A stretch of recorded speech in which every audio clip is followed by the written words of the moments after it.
പോകുന്നത്. അതായത് എന്തെങ്കിലും ഒരു ഒബ്സ്ട്രക്ഷൻ വരുമ്പോൾ എപ്പോഴാണ് ബ്ലഡ് ഫ്ലോയിന് അവിടെ ഒരു ടർബുലൻസ് വരുന്നത്, അപ്പോഴാണ് നമുക്ക് മർമർ കേൾക്കുന്നത്.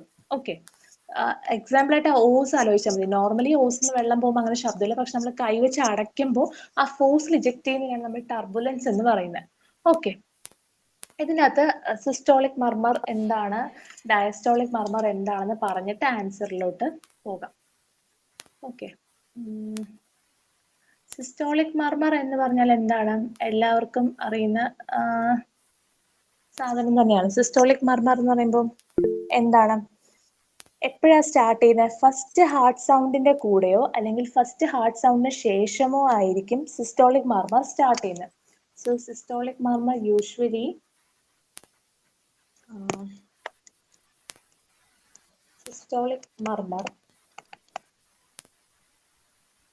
സ്റ്റാർട്ട് ചെയ്യുന്നത് യൂഷ്വലി വിത്ത് ഫസ്റ്റ് ഹാർട്ട് സൗണ്ടിന്റെ കൂടെയോ or just after the first heart sound, or just after the first heart sound. Okay, and it ends at or before second heart sound. Second heart soundന്റെ അവിടെയോ അല്ലെങ്കിൽ second heart സൗണ്ടിന്റെ തൊട്ട് മുൻപോ ആയിരിക്കും ഈ ഒരു ശബ്ദം അവസാനിക്കുന്നത്. So systolic മർമർ begins with the first heart sound or just after the first heart sound. പക്ഷെ അത് അവിടെ എന്ത് ചെയ്യും, അറ്റ് ആ ഒരു സെക്കൻഡ് ഹാർട്ട് സൗണ്ടിന്റെ S1 എന്ന് പറയുന്ന സാധനത്തിന്റെ തുടക്കത്തിലോ അല്ലെങ്കിൽ ജസ്റ്റ് ആഫ്റ്റർ S1 തൊട്ട് S2 ശേഷമില്ല, ഒന്നി S2 വരെയോ അല്ലെങ്കിൽ ജസ്റ്റ് ബിഫോർ S2 ആയിരിക്കും ഈ സിസ്റ്റോളിക് മർമർ എൻഡ് ചെയ്യുന്നത്. ഓക്കെ, ഈ സിസ്റ്റോളിക് മർമറിനെ തന്നെ ഏർലി സിസ്റ്റോളിക് മർമർ എന്നും മിഡ് സിസ്റ്റോളിക് മർമർ എന്നും ലേറ്റ് സിസ്റ്റോളിക് മർമർ എന്നും ഡിവൈഡ് ചെയ്തിട്ടുണ്ട്. അതായത് first one is early systolic മർമർ.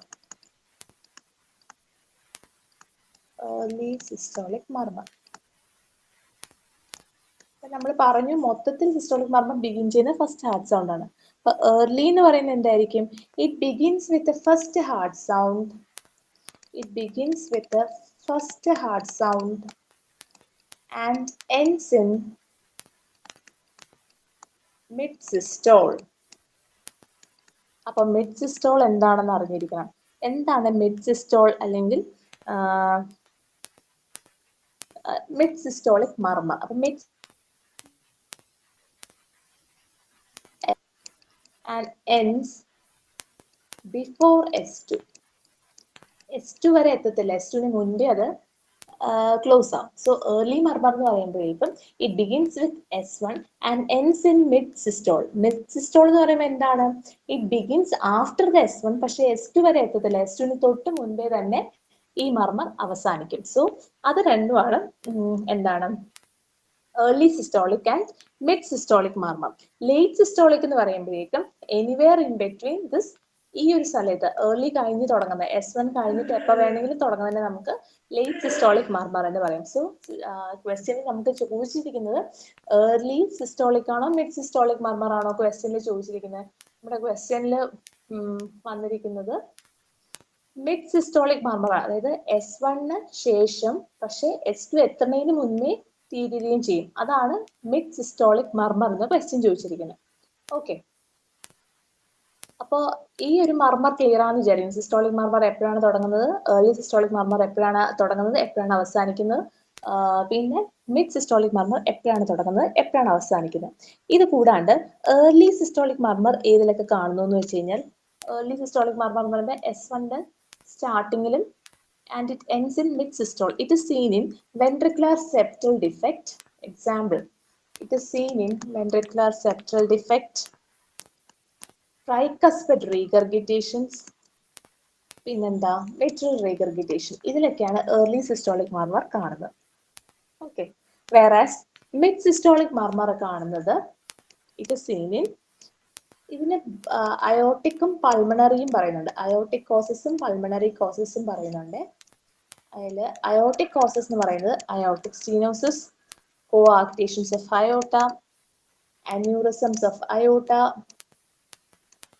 patent ductus arteriosus, and also in high output states. High output states and ഹാർട്ടിൽ നിന്ന് പുറത്തോട്ട് പോകുന്ന ബ്ലഡിന്റെ വോളിയം കൂടുന്ന കണ്ടീഷൻസിലൊക്കെ നമുക്ക് എന്താ ഏർലി സിസ്റ്റോളിക് മിഡ് സിസ്റ്റോളിക് മർമർ കിട്ടും.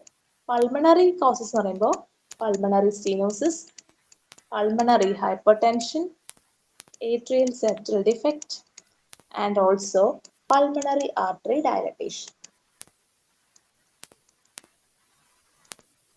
ഓക്കെ, അപ്പം ഇത്രയും കാരണങ്ങൾ കൊണ്ടിട്ടാണ് മിഡ് സിസ്റ്റോളിക് മർമേഴ്സ് വരുന്നത്. ഓക്കെ, ഇനി നമുക്ക് ക്വസ്റ്റ്യനിലോട്ട് പോവാം. അത് പറഞ്ഞു സിസ്റ്റോളിക് മർമർ എന്ന് പറയുമ്പോൾ ശരിക്കും എന്താണ് AV വാൽസിന്റെ ഇൻകോമ്പിറ്റൻസ് കൊണ്ടിട്ട് വരാം, stenosis of the semi lunar valves കൊണ്ടിട്ട് വരാം, അനീമിയ കൊണ്ടിട്ട് വരാം, സെപ്റ്റൽ ഡിഫക്റ്റ് കൊണ്ടിട്ട് വരാം, കോആക്ടേഷൻസ് ഓഫ് അയോർട്ട. ഇതെല്ലാം കാരണങ്ങൾ കൊണ്ട് സിസ്റ്റോളിക് വരാം. വേറെസ് ഡയസ്റ്റോളിക്കിനും ഈ രണ്ട് റീസൺസും വരാം. സ്റ്റീനോസിസ് ഓഫ് ദ AV വാൽസും ഇൻകോമ്പിറ്റൻസും വരാം. ഡയസ്റ്റോളിക് മർമറിന്റെ പ്രത്യേകത എന്താണ്? ഇറ്റ് ബിഗിൻസ് അല്ലെങ്കിൽ it is associated with the second heart sound and it ends at or before the subsequent S1. Second heart സൗണ്ടിന്റെ തുടങ്ങുമ്പോഴാണ് വരുന്നത്, പക്ഷേ ഫസ്റ്റ് ഹാർട്ട് സൗണ്ട് വരുന്നതിന് മുൻപേ തന്നെ ഡയസ്റ്റോളിക് മർമർ അവസാനിക്കും. It begins with second heart sound and it ends before the beginning of the first heart sound. അതാണ് diastolic മർമർ. അപ്പൊ ഡയസ്റ്റോളിക് മർമർ എന്ന് പറയുന്ന സാധനം കാണുന്നത് AV വാൽസിന്റെ ഇൻകോമ്പിറ്റൻസിലും വരാം, സെമിലൂണാർ വാൽസിന് ഇൻകോമ്പിറ്റൻസിലും വരാം, AV വാൽസിന്റെ സ്റ്റീനോസിസിലും വരാം. Then continuous murmur. Continuous murmur എന്ന് പറയുമ്പോൾ എന്താ? Full heart sound, first heart sound ആണെങ്കിൽ സെക്കൻഡ് ഹാർട്ട് സൗണ്ട് ആണെങ്കിൽ ഫുൾ ടൈം കേൾക്കുന്നതിനെയാണ് കണ്ടിന്യൂസ് മർമർ എന്ന് പറയുന്നത്. It is in patent ductus arteriosus. Very very important, ഇത് എപ്പോഴും ക്വസ്റ്റ്യൻ ചോദിക്കാറുണ്ട്. Continuous murmur is seen in patent ductus arteriosus. Patent ductus arteriosus. Okay, ഇനി നിങ്ങൾക്ക് ഇത്രയും കാര്യങ്ങൾ ഏതൊക്കെ മിഡ് സിസ്റ്റോളിക് ആണോ, എർലി ഡയസ്റ്റോളിക് ആണോ, അല്ലെങ്കിൽ സിസ്റ്റോളിക് ആണോ എന്നൊക്കെ ഓർക്കാൻ അത്രയും പറഞ്ഞിട്ട് ബേസിക് പറഞ്ഞാൽ പോലും ഓർക്കാൻ പറ്റാത്തവർക്ക് വേണ്ടി നമുക്കൊരു ന്യൂമോണിക്സ് നോക്കാം. ഇതാണ് ഹാർഡ് ആസ് മിസ്സസ് MSD എന്നാണ് യൂസ് ചെയ്യുന്നത്. ഹാർഡ് എന്ന് പറയുമ്പം AR aortic regurgitation will be diastolic murmur. As പറയുമ്പം aortic stenosis will be systolic murmur, whereas Mrs. in the mitral regurgitation will be systolic murmur, and MSD mitral stenosis എന്ന് പറയുന്നത് it is a diastolic murmur. Clear? ഇതിന്റെ അകത്ത് aortic റീഗർഗിറ്റേഷൻ ഒരു diastolic മർമർ ആണ്, aortic stenosis systolic മർമർ, mitral regurgitation is a systolic murmur, and mitral stenosis is a diastolic murmur. Okay, ഇത് എപ്പോഴും ചോദിക്കാറുണ്ട് ഏത് മർമറാണ് ഏത് മർമർ. അപ്പം ഇതിൻ്റെ അകത്ത് തന്നെ നമുക്കിപ്പം ക്വസ്റ്റ്യൻ നോക്കിക്കഴിഞ്ഞാൽ പറയാം. ഇതിനകത്ത് ആൻസർ കീ തന്നിരിക്കുന്നതെന്ന് പറഞ്ഞാൽ അയോട്ടിക് റീഗർഗിറ്റേഷൻ ആണ്. പക്ഷെ ആൻസർ കീയിൽ അയോട്ടിക് റീഗർഗിറ്റേഷൻ തെറ്റാണ്. കാരണം most common cause of mid systolic murmur എന്ന് പറയുമ്പോഴേക്കും that will be aortic stenosis. Answers aortic stenosis ആണ്. കാരണം അയോട്ടിക് റീഗർഗിറ്റേഷനിൽ അത് എപ്പോഴും മിക്കവാറും വരുന്നത് ഡയസ്റ്റോളിക് മർമർ ആണ്. അയോട്ടിക് റീഗർഗിറ്റേഷനിൽ കാണുന്ന ഡയസ്റ്റോളിക് മർമർ ആണ്. പിന്നെ ഇതിനകത്ത് ഓപ്ഷൻ നോക്കിക്കഴിഞ്ഞാൽ നമ്മൾ പറയാം മിഡ് സിസ്റ്റോളിക് മർമർ ആണ് പറഞ്ഞത്. അപ്പൊ മിഡ് സിസ്റ്റോളിക് നമ്മൾ പറഞ്ഞിട്ടുണ്ട് അയോട്ടിക് കോസസും പൾമണറി കോസസും ഉണ്ടെന്ന് പറഞ്ഞു. അപ്പൊ അതിൻ്റെ അകത്ത് അയോട്ടിക് സ്റ്റീനോസിസും പൾമണറി വാൽ സ്റ്റീനോസിസും ഉള്ള നമുക്ക് കൺഫ്യൂഷൻ വരാൻ സാധ്യതയുള്ളൂ. കാരണം അയോട്ടിക് റീഗർഗിറ്റേഷൻ ഡയസ്റ്റോളിക് മർമർ ആണെന്ന് പറഞ്ഞു, മിട്രൽ സ്റ്റീനോസിസ് നമ്മൾ അവിടെ പറഞ്ഞില്ല. കാരണം സ്റ്റീനോസിസ് ഓഫ് ദ നമ്മുടെ വാൽസ് ആണെന്ന് പറഞ്ഞാലും ഈ ഒരു option stenosis of the semilunar valves ആണെങ്കിലും നമ്മൾ ഇവിടെ മിട്രൽ സ്റ്റീനോസിസ് ഡയസ്റ്റോളിക് മർമർ എന്ന് പറഞ്ഞിട്ടുണ്ട്. ഓക്കെ, അപ്പോൾ അയോട്ടിക് റീഗർഗിറ്റേഷനും മിട്രൽ സ്റ്റീനോസിസും ഡയസ്റ്റോളിക് മർമർ ആണ്. അപ്പൊ ഈ ഓപ്ഷൻ ഈ ക്വസ്റ്റ്യൻ ചോദിച്ചിരിക്കുന്നതിൽ നമുക്ക് രണ്ട് ഓപ്ഷൻസ് നമുക്ക് ക്യാൻസൽ ചെയ്ത് കളയാം, അയോട്ടിക് റീഗർഗിറ്റേഷനും മിട്രൽ സ്റ്റീനോസിസ്. പിന്നെ ലെഫ്റ്റ് ഔട്ട് ചെയ്യുന്ന അയോട്ടിക് സ്റ്റീനോസിസും പൾമണറി വാൽ സ്റ്റീനോസിസിലാണ്. അത് most common cause of mid systolic murmur ഏതാന്ന് ചോദിച്ചു കഴിഞ്ഞാൽ ആൻസർ ഇസ് അയോട്ടിക് സ്റ്റീനോസിസ്. അപ്പം എപ്പോഴും ഒരു ക്വസ്റ്റ്യൻ കാണുമ്പോൾ അതിന്റെ റീസൺ എന്താണ്? മിഡ് സിസ്റ്റോളിക് മർമർ ആണ് ചോദിച്ചിരിക്കുന്നത്. അപ്പോൾ അത് എന്താണ് മിഡ് സിസ്റ്റോളിക്? ഫസ്റ്റ് ഹാർട്ട് സൗണ്ടിൽ നിന്ന് സെക്കൻഡ് ഹാർട്ട് സൗണ്ട് തുടങ്ങുന്നതിന് മുൻപേ നിൽക്കുന്ന ഒരു സാധനമാണ്. അപ്പോൾ അതിന്റെ അകത്ത് എന്തൊക്കെ വരാം ഓപ്ഷൻസ് നോക്കുക. അപ്പൊ അതിൽ തന്നെ പറയുന്നത് അയോട്ടിക് സ്റ്റീനോസിസും അയോട്ടിക് റിഗർഗിറ്റേഷനും മെട്രൽ സ്റ്റീനോസിസും ഡയസ്റ്റോളിക് ആണെന്ന് നിങ്ങൾക്ക് അറിയാം. അപ്പൊ ആ രണ്ട് ഓപ്ഷൻസും കട്ട് ചെയ്യുക. പിന്നെ ഉള്ളത് അയോട്ടിക് സ്റ്റീനോസിസും പൾമണറി വാൽ സ്റ്റീനോസിസും ആണ്. അപ്പോൾ അതിൽ most common is aortic stenosis. Okay, അടുത്തത് നെയിംഡ് മർമേഴ്സ്. ഈ മർമേഴ്സിന്റെ ക്വസ്റ്റ്യൻ വന്നുകൊണ്ടാണ് പറഞ്ഞത്. യൂഷ്വലി എല്ലാ നെയിംഡ് മർമേഴ്സും ഡയസ്റ്റോളിക് മർമേഴ്സ് ആണ്. അതായത് നമുക്ക് എല്ലാം പഠിക്കാൻ പറ്റുന്നില്ല, പക്ഷേ അങ്ങനെ ഒരു ഷോർട്ട് ഫോം ആക്കി പഠിച്ചു നോക്കാം. എല്ലാ നെയിംഡ് മർമേഴ്സും ഡയസ്റ്റോളിക് ആണ്, എക്സെപ്ഷൻ ഇവിടെയുണ്ട്. Exception is കർവാലോസ് and stills മർമർ. കർവാൽവോ എന്ന് പറയുന്നത് CARVALLO ആണ്. കർവാലോ മർമറും സ്റ്റിൽ മർമറും സിസ്റ്റോളിക് മർമേഴ്സ് ആണ്. യൂഷ്വലി എല്ലാം നമ്മൾ ഡയസ്റ്റോളിക് ആണെന്ന് പറഞ്ഞാലും all name murmurs are diastolic except Carvalho and Stills murmur, which is systolic murmur. Okay. Important ആണ്, ഇത് എഴുതി വെക്കേണ്ട ഒരു കാര്യമാണ്. All the named murmurs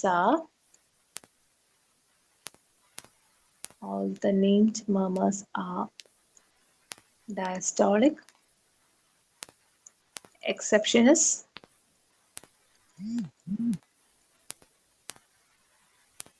Carvalho's and Stills murmur. ഇത് രണ്ടും സിസ്റ്റോളിക് ആണ്. Both are systolic. Okay. ഇനി ഇതിനകത്ത് എപ്പോഴും ചോദിക്കുന്ന ക്വസ്റ്റ്യൻസ് ആണ് ഈ ഓസ്റ്റിൻ ഫ്ലിന്റ് മർമറും കാരി കുംസ് മർമറും. ഓസ്റ്റിൻ ഫ്ലിന്റ് മർമർ എന്ന് പറയുന്ന ഡയസ്റ്റോളിക് മർമർ ആണെന്ന് എന്തായാലും അറിയാം, കാരണം നെയിംഡ് മർമേഴ്സ് എല്ലാം ഡയസ്റ്റോളിക് ആണ്. ഇനി ഏത് കണ്ടീഷനിലാണ് കാണുന്നതെന്ന് ചോദിക്കാറുണ്ട്. It is seen in aortic regurgitation. So Austin Flint murmur ഏത് ടൈപ്പ് ഓഫ് മർമറാണ്? ഡയസ്റ്റോളിക് മർമറാണ്. അത് കൂടാണ്ട് അത് ഏത് കണ്ടീഷനിലാണെന്ന് കാണുന്ന ക്വസ്റ്റ്യൻ ചോദിച്ചാൽ it is seen in aortic regurgitation. ഇനി അടുത്ത കാരി കുംസ് മർമർ, അതും ചോദിച്ചു കാണുന്നൊരു ക്വസ്റ്റ്യൻ ആണ്. ഏത് മർമറാണ് നിങ്ങൾക്ക് അറിയാം? That is diastolic. All the named murmurs are diastolic murmurs. പക്ഷേ അത് ഏത് കണ്ടീഷനിലാണ് കാണുന്നത്? Carey Coombs murmur is seen in rheumatic fever. പിന്നെ ഉള്ളത് ഗ്രഹാം സ്റ്റീൽ മർമർ ആണ്. That is also a diastolic murmur. Graham Steell is also diastolic murmur. It is seen in pulmonary regurgitation. Okay. പക്ഷെ എന്താണ് ജിപ്സൺ മർമർ എന്ന് പറയുന്ന സാധനം ശരിക്കും അതൊരു മെഷീനറി മർമറാണ്. ഇങ്ങനെ ടണലിനകത്തൂടെ ട്രെയിൻ പോകുന്ന പോലെ ശബ്ദം കേട്ടുകൊണ്ടേയിരിക്കും. It is heard in patent ductus arteriosus and it is a continuous murmur. അതായത് സിസ്റ്റോളിക്കിലും ഡയസ്റ്റോളിക്കിലും ഒക്കെ കേട്ടുകൊണ്ടിരിക്കുന്ന ഒരു സാധനമാണ് ജിപ്സൺ മർമർ. ജിപ്സൺ മർമർ എന്ന് പറഞ്ഞാൽ ഒരു ടണലിനകത്ത് ട്രെയിൻ പോകുന്ന പോലത്തെ ശബ്ദം കണ്ടിന്യൂസ് ആയിട്ട് കേട്ടുകൊണ്ട്. It is an example for continuous murmur and it is seen in patent ductus arteriosus. Then അടുത്തത് തന്നെ ഗ്രഹാം സ്റ്റീൽ മർമർ നമ്മൾ പറഞ്ഞു. കാർവാലോ നമ്പർ ഈ LL ആണ് കേട്ടോ, LH അല്ല. കാർവാലോ മർമർ എന്ന് പറയുന്നത് it is an exception for the named murmur. സാധാരണ നെയിംഡ് മർമേഴ്സ് എല്ലാം ഡയസ്റ്റോളിക് ആണെങ്കിൽ this Carvallo murmur is seen in systolic murmur and it is seen in tricuspid regurgitation and also in sub acute bacterial endocarditis in IV drug abuses. Drug അബ്യൂസസിലുള്ള ആളുകളിൽ ഉണ്ടാവുന്ന bacteria, subacute bacterial എൻഡോകാർഡൈറ്റിസിലും tricuspid റീഗർഗിറ്റേഷനിലുമാണ് Carvallo murmur കാണുന്നത്. Carvallo is an exception, കാരണം ബാക്കി എല്ലാ named മർമേഴ്സും ഡയസ്റ്റോളിക് ആണ്. This Carvalho is a systolic and also the Still's murmur is also a systolic murmur. ഇത് ഭയങ്കര ഇമ്പോർട്ടൻ്റ് ആണ്, എപ്പോഴെങ്കിലും എവിടെയെങ്കിലും ഒക്കെ ചോദിക്കരുത്. കാരണം ഗ്രഹാം സ്റ്റീൽ എന്ന് പറയുന്ന സാധനം പൾമണറി റീഗർഗിറ്റേഷനിലാണ്. കാരി കൂംസ് എന്ന് പറഞ്ഞ റൊമാറ്റിക് ഫീവറിലാണ്. ഓസ്റ്റിൻ ഫ്ലിന്റ് എന്ന് പറഞ്ഞ അയോട്ടിക് റീഗർഗിറ്റേഷനിലാണ്. ജിപ്സൺ മർമർ എന്ന് പറയുന്ന ഭയങ്കര ഒരു ട്രെയിൻ ടണൽ പോലെ കണ്ടിന്യൂസ് മർമറാണ്. And it is seen patent ductus arteriosus. Very very important. ഈ സ്ലൈഡിൽ നിന്ന് ഒരു ക്വസ്റ്റ്യൻ എപ്പോഴും ക്വസ്റ്റ്യൻ പേപ്പറിൽ നമ്മൾ ഈ വർഷം ചോദിച്ചത് അടുത്ത വർഷം അങ്ങനെ എപ്പോഴും ചോദിക്കുന്ന ഒരു ക്വസ്റ്റ്യൻ ആണ് ഈ ഒരു നെയിംഡ് മർമേഴ്സ് എന്ന് പറയുന്നത്. ഭയങ്കര ഇമ്പോർട്ടൻ്റ് ആണ്. തലേദിവസം എന്തായാലും വായിച്ചിരിക്കേണ്ട ഒരു സാധനം. എല്ലാ നെയിംഡ് മർമേഴ്സും ഡയസ്റ്റോളിക് ആണ് എക്സെപ്റ്റ് എന്താണ് സ്റ്റിൽസ് മർമറും കാർവാലോ മർമറും.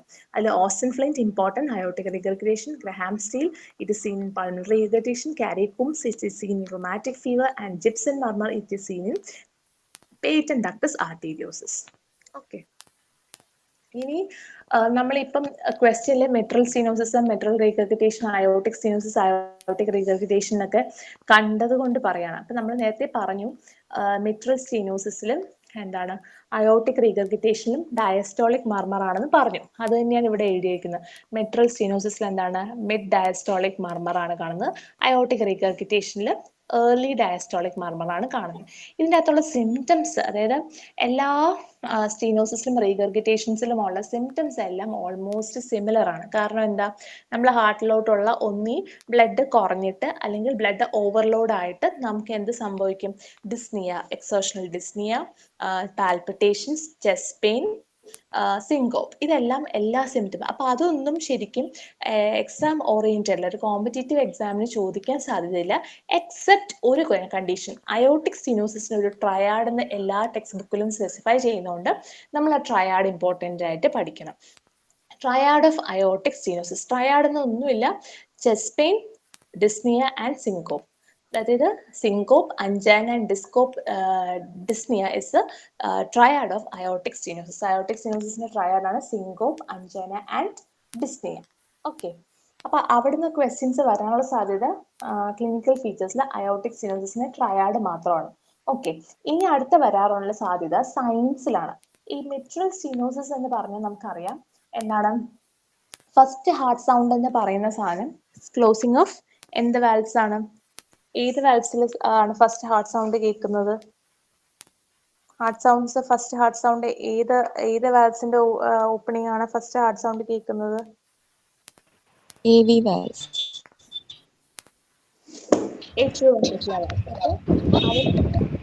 ഒരു വാൽവ്സ് ഉണ്ട്, മിട്രൽ വാൽവ് സ്റ്റീനോസ്ഡ് ആണെന്ന് പറയുമ്പോഴേക്കും അതിന്റെ ഓപ്പണിങ്ങിന് ശരിക്കും വന്ന സൗണ്ട് ഭയങ്കര ഒച്ചയായിരിക്കും. അത് കുറെ കാലം തുറക്കാത്തൊരു വാതിൽ തുറക്കുമ്പോൾ ശബ്ദം കൂടുതലായിരിക്കില്ലേ, അതുപോലെ തന്നെ സ്റ്റീനോസ്ഡ് ആയിട്ടുള്ള ഒരു വാൽവ് തുറക്കാൻ നേരം ശബ്ദം കൂടുതലായിരിക്കും. സോ മിട്രൽ സ്റ്റീനോസിസിൽ എന്തായിരിക്കും sign? It will be loud S1. Whereas mitral regurgitation, അതായത് വാതിൽ അടയ്ക്കാനേ പറ്റുന്നില്ല, ബ്ലഡ് ഇങ്ങനെ തള്ളി കയറിക്കൊണ്ടേ ഇരിക്കുവാണ്, അപ്പൊ എന്തായിരിക്കും? സോഫ്റ്റ് സൗണ്ട് ആയിരിക്കും S1. അല്ലെങ്കിൽ S1 വിൽ ബി ആബ്സെന്റ്, അടയ്ക്കാൻ പറ്റുന്നുണ്ടാവില്ല അല്ലെങ്കിൽ ഓപ്പൺ ചെയ്യാൻ പറ്റുന്നുണ്ടാവില്ല. ദാറ്റ് ഇസ് സോഫ്റ്റ് അല്ലെങ്കിൽ absent S1. So mitral stenosis will be loud S1. Mitral regurgitation, എന്തുകൊണ്ട്? ആ വാൽവ് ക്ലോസ് ചെയ്യാൻ പറ്റുന്നില്ല, പിന്നെയും ബ്ലഡ് തിരിച്ചു കയറിക്കൊണ്ടിരിക്കുവാണ്, അപ്പൊ എന്ത് സംഭവിക്കും? It will B soft or absent S1. Okay, ഇനി അപ്പെക്സ് ബീറ്റ്. അപ്പെക്സ് ബീറ്റ് എന്ന് പറഞ്ഞാൽ മിട്രൽ സ്റ്റീനോസിസിലാണെങ്കിൽ എങ്ങനെയായിരിക്കും? ടാപ്പിംഗ് അപ്പെക്സ് ബീറ്റ് ആയിരിക്കും. അതായത് അത്രത്തോളം ബ്ലഡ് എന്താ പറയാ, അത്രയും പ്രഷർ ഉണ്ട് അവിടെ, അപ്പോൾ ടാപ്പിംഗ് അപ്പെക്സ് ബീറ്റ് ആയിരിക്കും. പക്ഷേ മിട്രൽ റീഗർഗിറ്റേഷനിൽ എന്താണ്? ബ്ലഡ് തിരിച്ച് റീഗർഗിറ്റേറ്റ് ചെയ്ത് ഹാർട്ടിലോട്ട് കയറുകയാണ്. അപ്പോൾ ഓൾറെഡി ബ്ലഡിൽ നിന്ന് വരുന്ന, അതായത് നമ്മുടെ ഹാർട്ടിലോട്ട് എത്തുന്ന ഇൻപുട്ടും ആ ഫസ്റ്റ് ബാച്ച് പോയ ബ്ലഡ് പോവാതെ അതും തങ്ങി നിൽക്കുന്നു, നെക്സ്റ്റ് ബാച്ചിലെ ബ്ലഡും വരുന്നു, അപ്പൊ കൂടുതൽ ബ്ലഡ് ആണ് ഹാർട്ടിൽ നിൽക്കുന്നത്. ആ സമയത്ത് apex beat will be displaced, position മാറും, കാരണം ഹാർട്ടിന്റെ ഓൾറെഡി ഉള്ള കപ്പാസിറ്റിയിൽ നിന്ന് കൂടുതൽ ബ്ലഡ് ആണ് എത്തിയത്. So apex beat will be displaced in the case of mitral regurgitation. Okay, ഇനി അയോട്ടിക് സ്റ്റീനോസിസിന്റെ കേസസിലാണെങ്കിൽ എങ്ങനെയായിരിക്കും? സെക്കൻഡ് ഹാർട്ട് സൗണ്ടിലാണ് നമ്മൾ പറയേണ്ടത്. സ്റ്റീനോസിസ് ആവുമ്പോൾ അവിടെ എന്താ, നമ്മുടെ ആ ഒരു S2 will be soft if severe, അതായത് ഭയങ്കര സിവിയറിറ്റി ആണെങ്കിൽ S2 തുറക്കുന്ന ശബ്ദം പോലും നമുക്ക് കേൾക്കാൻ പറ്റും, that will be very very soft. Whereas in the case of aortic regurgitation അതിന്റെ സൗണ്ടിന് പ്രത്യേകതയായിട്ട് നമ്മളൊന്നും പറയുന്നില്ല. ഓക്കെ, പക്ഷെ അപ്പെക്സ് ബീറ്റിന്റെ കേസിൽ aortic stenosis will be heaving apex beat, കാരണം ബ്ലഡ് പോകാൻ പറ്റാതെ നമുക്ക് വിസിബിളി നമുക്ക് കാണാൻ പറ്റുന്ന രീതിയിൽ, ഹീവ് ചെയ്യുന്ന രീതിയിൽ, സസ്റ്റെയിൻ ചെയ്യുന്ന ഒരു രീതിയിൽ, അല്ലെങ്കിൽ ഹീവിങ് അപ്പെക്സ് ബീറ്റ് എന്നാണ് പറയുന്നത്. Whereas in the case of aortic regurgitation എങ്ങനെയാണ്? മറ്റേ റീഗർഗിറ്റേഷൻ പോലെ തന്നെ ഓൾറെഡി ഉള്ള ബാച്ച് ഓഫ് ബ്ലഡിൽ നിന്നും പഴയ ബാച്ച് പോവാതെ നിൽക്കുകയാണ്. So apex beat will be displaced apex beat will be seen in the case of aortic as well as in mitral regurgitation, whereas in mitral stenosis tapping apex beat, and in the case of aortic stenosis will be heaving apex beat, heave ചെയ്യുന്ന apex beat ആയിരിക്കും. ഇതൊക്കെയാണ് ഇവിടെ എക്സാമിന് ചോദിക്കാൻ സാധ്യതയുള്ള questions. Triad of aortic stenosis is syncope, angina and dyspnea, and in the case of mitral stenosis loud S1, mitral regurgitation soft or absent S1, aortic regurgitation will be heaving apex beat, aortic stenosis ആണ് heaving apex beat, regurgitation ആണെങ്കിൽ displaced apex beat. Okay, ഈ സ്ലൈഡിൽ നിന്ന് ഇത്രയാണ് important ആയിട്ട് ചോദിക്കാനുള്ളത്. അടുത്തത് aortic റീഗർഗിറ്റേഷൻ കുറച്ച് സയൻസ് എപ്പോഴും ചോദിക്കാറുണ്ട്, അത് ഭയങ്കര ഇമ്പോർട്ടൻ്റ് ആയിട്ടുള്ള കുറച്ച് സയൻസ് ഉണ്ട് അയോട്ടിക് റീഗർഗിറ്റേഷനിൽ. അതിൽ ഫസ്റ്റ് വൺ ഇസ് കൊറിഗൻ സൈൻ. കൊറിഗൻ സൈനിന്റെ വേറെ പേര് ഡാൻസിങ് കരോട്ടിഡ്സ് എന്നാണ് പറയുന്നത്. ശരിക്കും പറഞ്ഞാൽ അത് കരോട്ടിഡ്സ് ഭയങ്കരമായിട്ട് ഇങ്ങനെ വിസിബിളി ഇങ്ങനെ പുഴു കഴിയുന്ന പോലെ ഇങ്ങനെ നമുക്ക് ഇങ്ങനെ ഡാൻസ് ചെയ്യുന്ന പോലെ ഫീൽ ചെയ്യും. ദാറ്റ് ഇസ് കൊറിഗൻ സൈൻ അല്ലെങ്കിൽ ഡാൻസിങ് കരോട്ടിഡ്. ഓക്കെ, പിന്നെ ഉള്ളത് മുള്ളർ സൈൻസ്. മുള്ളർ സൈൻ എന്ന് പറയുമ്പോൾ പൾസേഷൻ ഓഫ് ദ യൂല, നമ്മുടെ ഉണ്ണാക്ക്, നമ്മുടെ അണ്ണാക്കിന്റെ മുകളിലുള്ള സാധനം ഉണ്ണാക്ക്, ആ ഭാഗത്ത് അവിടെ പൾസേഷൻസ് വരുന്നത് മുള്ളേഴ്സ് സൈൻ എന്ന് പറയുന്നത്. Okay, then Hill sign. Hill സൈനിന്റെ 2 L ഉണ്ട്. സോ ലോവർ ലിംബ് എന്ന് ആലോചിക്കുക. Blood pressure in the lower limb will be greater than that of the blood pressure in the upper extremity. That is Hill sign. മല പോലെ difference ഉണ്ട് കാലിലെയും തമ്മിലുള്ള എന്താണ് blood പ്രഷറിന് അത്രയും ഡിഫറൻസ് ഉണ്ട്. ഓക്കെ, പിന്നെ ഉള്ളത് ക്വിങ്കി സൈൻ. ക്വിങ്കി സൈൻ എന്ന് പറയുമ്പോൾ capillary pulsations in the nail bed. Nail ബെഡിന്റെ അവിടെ കാപ്പിലറീസിന്റെ പൾസേഷൻസ് കിട്ടുന്നതിനാണ് നമ്മൾ ക്വിങ്കി സൈൻ എന്ന് പറയുന്നത്. പിന്നുള്ള de Musset sign. De Musset sign head nodding with each pulse. തല ഇങ്ങനെ ആട്ടിക്കൊണ്ടേയിരിക്കും, ഓരോ പൾസിന്റെ ഇടയിലും തല ഇങ്ങനെ ആട്ടിക്കൊണ്ട് ഹെഡ് നോഡിങ് ചെയ്യുന്നതിനാണ് ഡി മസറ്റ് സൈൻ എന്ന് പറയുന്നത്. Then Rosenbach sign, that is pulsation of the liver. Pulsation of the liver aortic റീഗർഗിറ്റേഷനിൽ ഉണ്ടെങ്കിലും മോസ്റ്റ് കോമൺ അല്ലെങ്കിൽ അത്രയും സിവിയർ ആയിട്ട് കാണുന്ന ട്രൈകസ്പിഡ് റീഗർഗിറ്റേഷനിലാണ്. ക്വസ്റ്റ്യൻ ചോദിച്ചിട്ടുണ്ട്.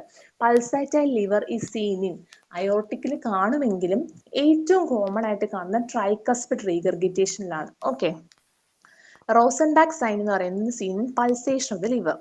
Then Becker sign. Becker sign എന്ന് പറഞ്ഞാൽ കണ്ണിലുള്ള റെക്റ്റിനൽ ആർട്ടറിയുടെ പൾസേഷൻസിനാണ് ബെക്കർ സൈൻ എന്ന് പറയുന്നത്.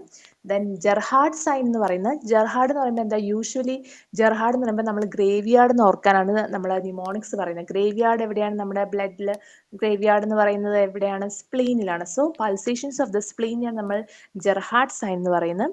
Then Traube's sign. Traube's sign എന്ന് പറയുന്നത് നമ്മുടെ പിസ്റ്റൽ ഷോട്ട് ഫിമറൽസ്. ഫിമറൽസിന് അവിടെ ഭയങ്കര പിസ്റ്റൽ ഷോട്ട് പോലെ, അത് വെടിവെക്കുന്ന പോലെ ഇങ്ങനെ എപ്പോഴും പൾസേഷൻസ് കിട്ടിക്കൊണ്ടിരിക്കുക. അതിനെയാണ് നമ്മൾ എന്താണ് നമ്മളെ ഈ ഒരു ട്രോബേസ് സൈൻ എന്ന് പറയുന്നത്. ട്രോബേസ് സൈനിന്റെ പേരുകൾ എന്ന് പറയുന്നത് ഡുറോസിയസ് സൈൻ. ഡുറോസിയസ് സൈൻസ് തന്നെ ഇത് തന്നെയാണ്. ഫെമറൽസിന്റെ ആർട്ടറി, ഫെമറൽ ആർട്ടറിയിലുള്ള പൾസേഷൻ ഭയങ്കര നമുക്കിങ്ങനെ ടക്ക് ടക്ക് ടക്ക് ടക്ക് പെട്ടെന്ന് ഇങ്ങനെ പൾസേഷൻ കിട്ടും. അതിനെയാണ് നമ്മൾ ഡുറോസിയസ് സൈൻസ് അല്ലെങ്കിൽ പിസ്റ്റൽ ഷോട്ട് ഫെമറൽസ് അല്ലെങ്കിൽ ട്രോബേസ് സൈൻസ് എന്ന് പറയുന്നത്. അപ്പം കാലിൽ നമ്മൾ DPT ഇഞ്ചക്ഷൻ വെക്കുന്ന, അപ്പം അതുകൊണ്ട് Duroziez, D for Duroziez, P for pistol shot femorals and T for Traube's signs. ഇത് മൂന്നും കാണുന്ന കാലിലാണെന്ന് ഓർക്കുക. DPT, Duroziez, pistol shot and Traube. Okay, then water hammer pulse എന്ന് പറയുന്നത് it is also seen in aortic regurgitation. ഇതിനകത്ത് ചില കാര്യങ്ങളുണ്ട്. നമ്മുടെ ബെക്കർസ് കണ്ണിലാണെന്ന് ആലോചിക്കുക. മുള്ളേഴ്സ് നമ്മുടെ യുവലയിലാണ്. മുള്ളർ ഇങ്ങനെ തിരിച്ചിട്ട W പോലെയല്ലേ, അപ്പൊ നാക്കിന്റെ ഈ പിക്ചറിൽ കണ്ടറിയാം. M തിരിച്ചിട്ട് ബാക്കിയകത്ത് ഇങ്ങനെ അണ്ണാക്കിരിക്കുന്ന പോലെ പിക്ചർ ചെയ്തിട്ടാണ് ഓർക്കുന്നത്. സി എന്ന് പറഞ്ഞ 2 കാരോട്ടിൻ അവിടെ ഇരിക്കുന്നുണ്ട്. കൊറിഗൻ സ്നെക്ക് പൾസ് ആണ് കാരോട്ടിഡിനെ ഡാൻസിങ് പറയുന്നത്. പിന്നെ graveyard of the liver spleen ആയതുകൊണ്ട് ജെർഹാർഡ് സൈൻ സ്പ്ലീനിലും, റോസൻബാക്ക് സൈൻ ലിവറിലും, പിന്നെ ക്വിങ്കി സൈൻ എന്ന് പറഞ്ഞാൽ നെയിൽ ബഡ്സിലുമാണ്. പിന്നെ ഹിൽ സൈൻ എന്ന് പറഞ്ഞാൽ മല പോലെ ഡിഫറൻസ് ഉണ്ട് 2 ബ്ലഡ് പ്രഷർ തമ്മിലും, അതായത് ലോവർ എക്സ്ട്രിമിറ്റിയും അപ്പർ എക്സ്ട്രിമിറ്റിയും. ലോവർ എക്സ്ട്രിമിറ്റിയുടെ പ്രഷർ ആയിരിക്കും കൂടുതൽ. ഈ സൈൻ എങ്ങനെയെങ്കിലും പഠിച്ചേ പറ്റൂ, കാരണം എപ്പോഴും ഭയങ്കര ഇമ്പോർട്ടൻ്റ് ആയിട്ടുള്ള ടോപ്പിക്കാണ്. The signs of this aortic regurgitation. Corrigan, Muller, Hill, Quincke, de Musset, Rosenbach, Becker, Gerhardt and Traube. ഇതിൽ എപ്പോഴും ഡി മസറ്റും കൊറിഗൻസും ആണ് ചോദിച്ചിട്ടുള്ളതെന്നാണ് തോന്നുന്നത്. ഓക്കെ, എപ്പോഴൊക്കെ ചോദിച്ചിട്ടുണ്ട്. പിന്നെയുള്ളത് 2 സൈനുണ്ട്. Main സൈനും aortic റീഗർഗിറ്റേഷനിലാണ്. ശരിക്കും പറഞ്ഞു കഴിഞ്ഞാൽ കൈ മുകളിലോട്ട് വെക്കുമ്പോൾ, കൈ തലയ്ക്ക് മുകളിലോട്ട് പൊക്കുമ്പോൾ diastolic pressure will be lowered. Normally നോക്കുന്ന ഡയസ്റ്റോളിക് പ്രഷറിൽ നിന്ന് there will be a drop of at least 15 millimeter mercury. അത്രത്തോളം ഡയസ്റ്റോളിക് ബ്ലഡ് പ്രഷർ താഴും കൈ മുകളിലോട്ട് വെച്ചിട്ട് BP നോക്കുന്നത്. That is main sign. പിന്നെ ട്രോബേസ് സൈനും പിസ്റ്റൽ ഷോട്ടും സെയിം തന്നെയാണ്. ഓക്കെ, സെയിം സാധനം തന്നെ ഇവിടെ ഒന്നും കൂടി പറയുന്നത്. Corrigan, de Musset, Muller, Quincke, Traube, Duroziez and Hill signs. Okay, അപ്പം first question, the most common cause of mid systolic murmur in adult patients എന്ന് പറയുമ്പോൾ answer will be aortic stenosis. Aortic റീഗർഗിറ്റേഷനിൽ ഡയസ്റ്റോളിക് ആണ്, mitral സ്റ്റീനോസിസിൽ diastolic ആണ്. പിന്നെ ഉള്ള 2 ഓപ്ഷനിൽ അയോട്ടിക്കും pulmonary വാൽവിലും most common കാണുന്നത് അയോട്ടിക് സ്റ്റീനോസിസ് ആണ്. ഓക്കെ, അപ്പൊ ഇങ്ങനെയായിരുന്നു ഒരു ക്വസ്റ്റ്യൻ കണ്ടാൽ പഠിക്കേണ്ടത്. ആ ക്വസ്റ്റ്യൻ ഒരു ക്വസ്റ്റ്യൻ ആണ് നമ്മൾ പറഞ്ഞത്. ഇപ്പൊ നമ്മളൊരു ഹാഫ് ആൻ അവർ അതിനെ കുറിച്ച് പറഞ്ഞു. കാരണം എന്താ, അതിനെ കുറിച്ച് ഡീറ്റെയിൽ ആയിട്ടുള്ള കാര്യങ്ങൾ അതിനെ ചുറ്റിപ്പറ്റി എന്ത് ചോദിച്ചു.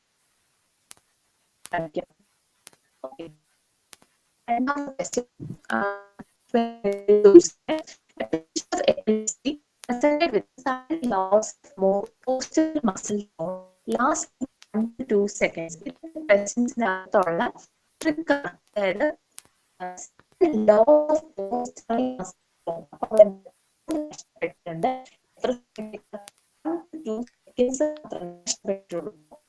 and there is a very independent consciousness but no post-digital confusion. And no post-digital confusion. ശേഷമുള്ള ഓർമ്മയ്ക്കോ കൺഫ്യൂഷനോ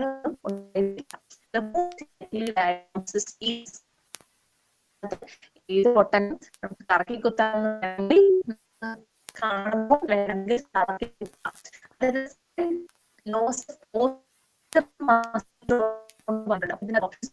Generalized tonic-clonic seizure, myoclonic seizure, atonic seizure, and focal sensory seizure. അപ്പം ഇതിനകത്ത് പറഞ്ഞു ഒന്നും പഠിക്കാത്ത നാല്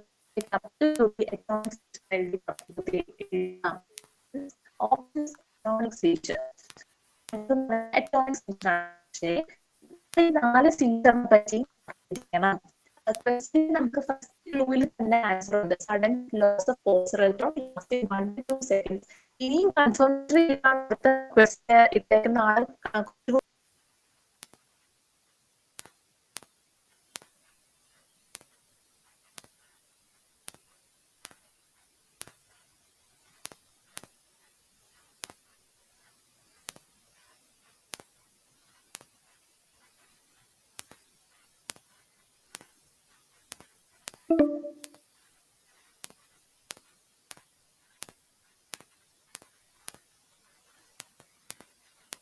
synchronous discharges from an aggregate of CNS neurons in the brain. Okay, discharges.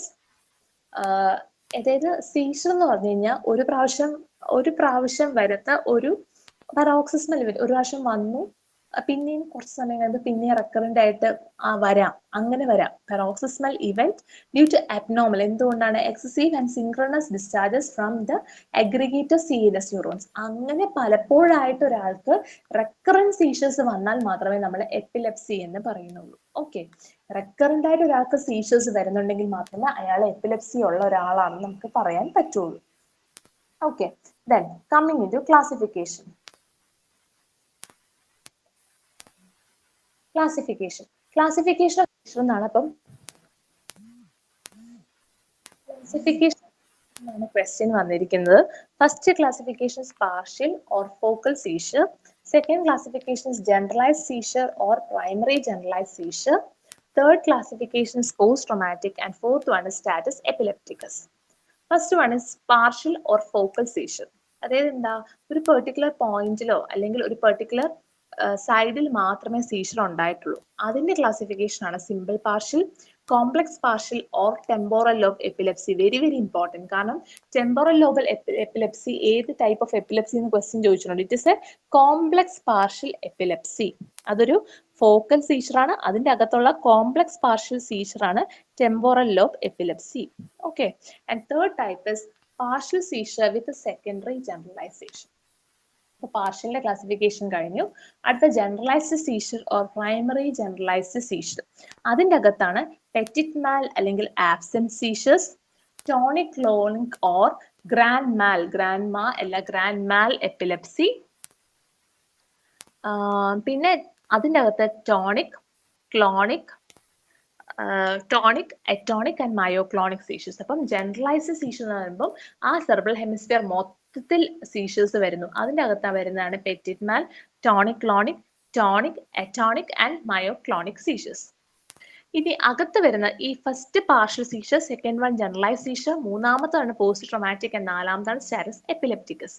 അപ്പൊ ആദ്യം നമ്മൾ പറഞ്ഞു സിമ്പിൾ സീഷേഴ്സ്, അതായത് പാർഷ്യൽ ഓർ ഫോക്കൽ സീഷറിന്റെ ക്ലാസിഫിക്കേഷനിൽ വരുന്നതാണ് സിമ്പിൾ പാർഷ്യൽ സീഷർ.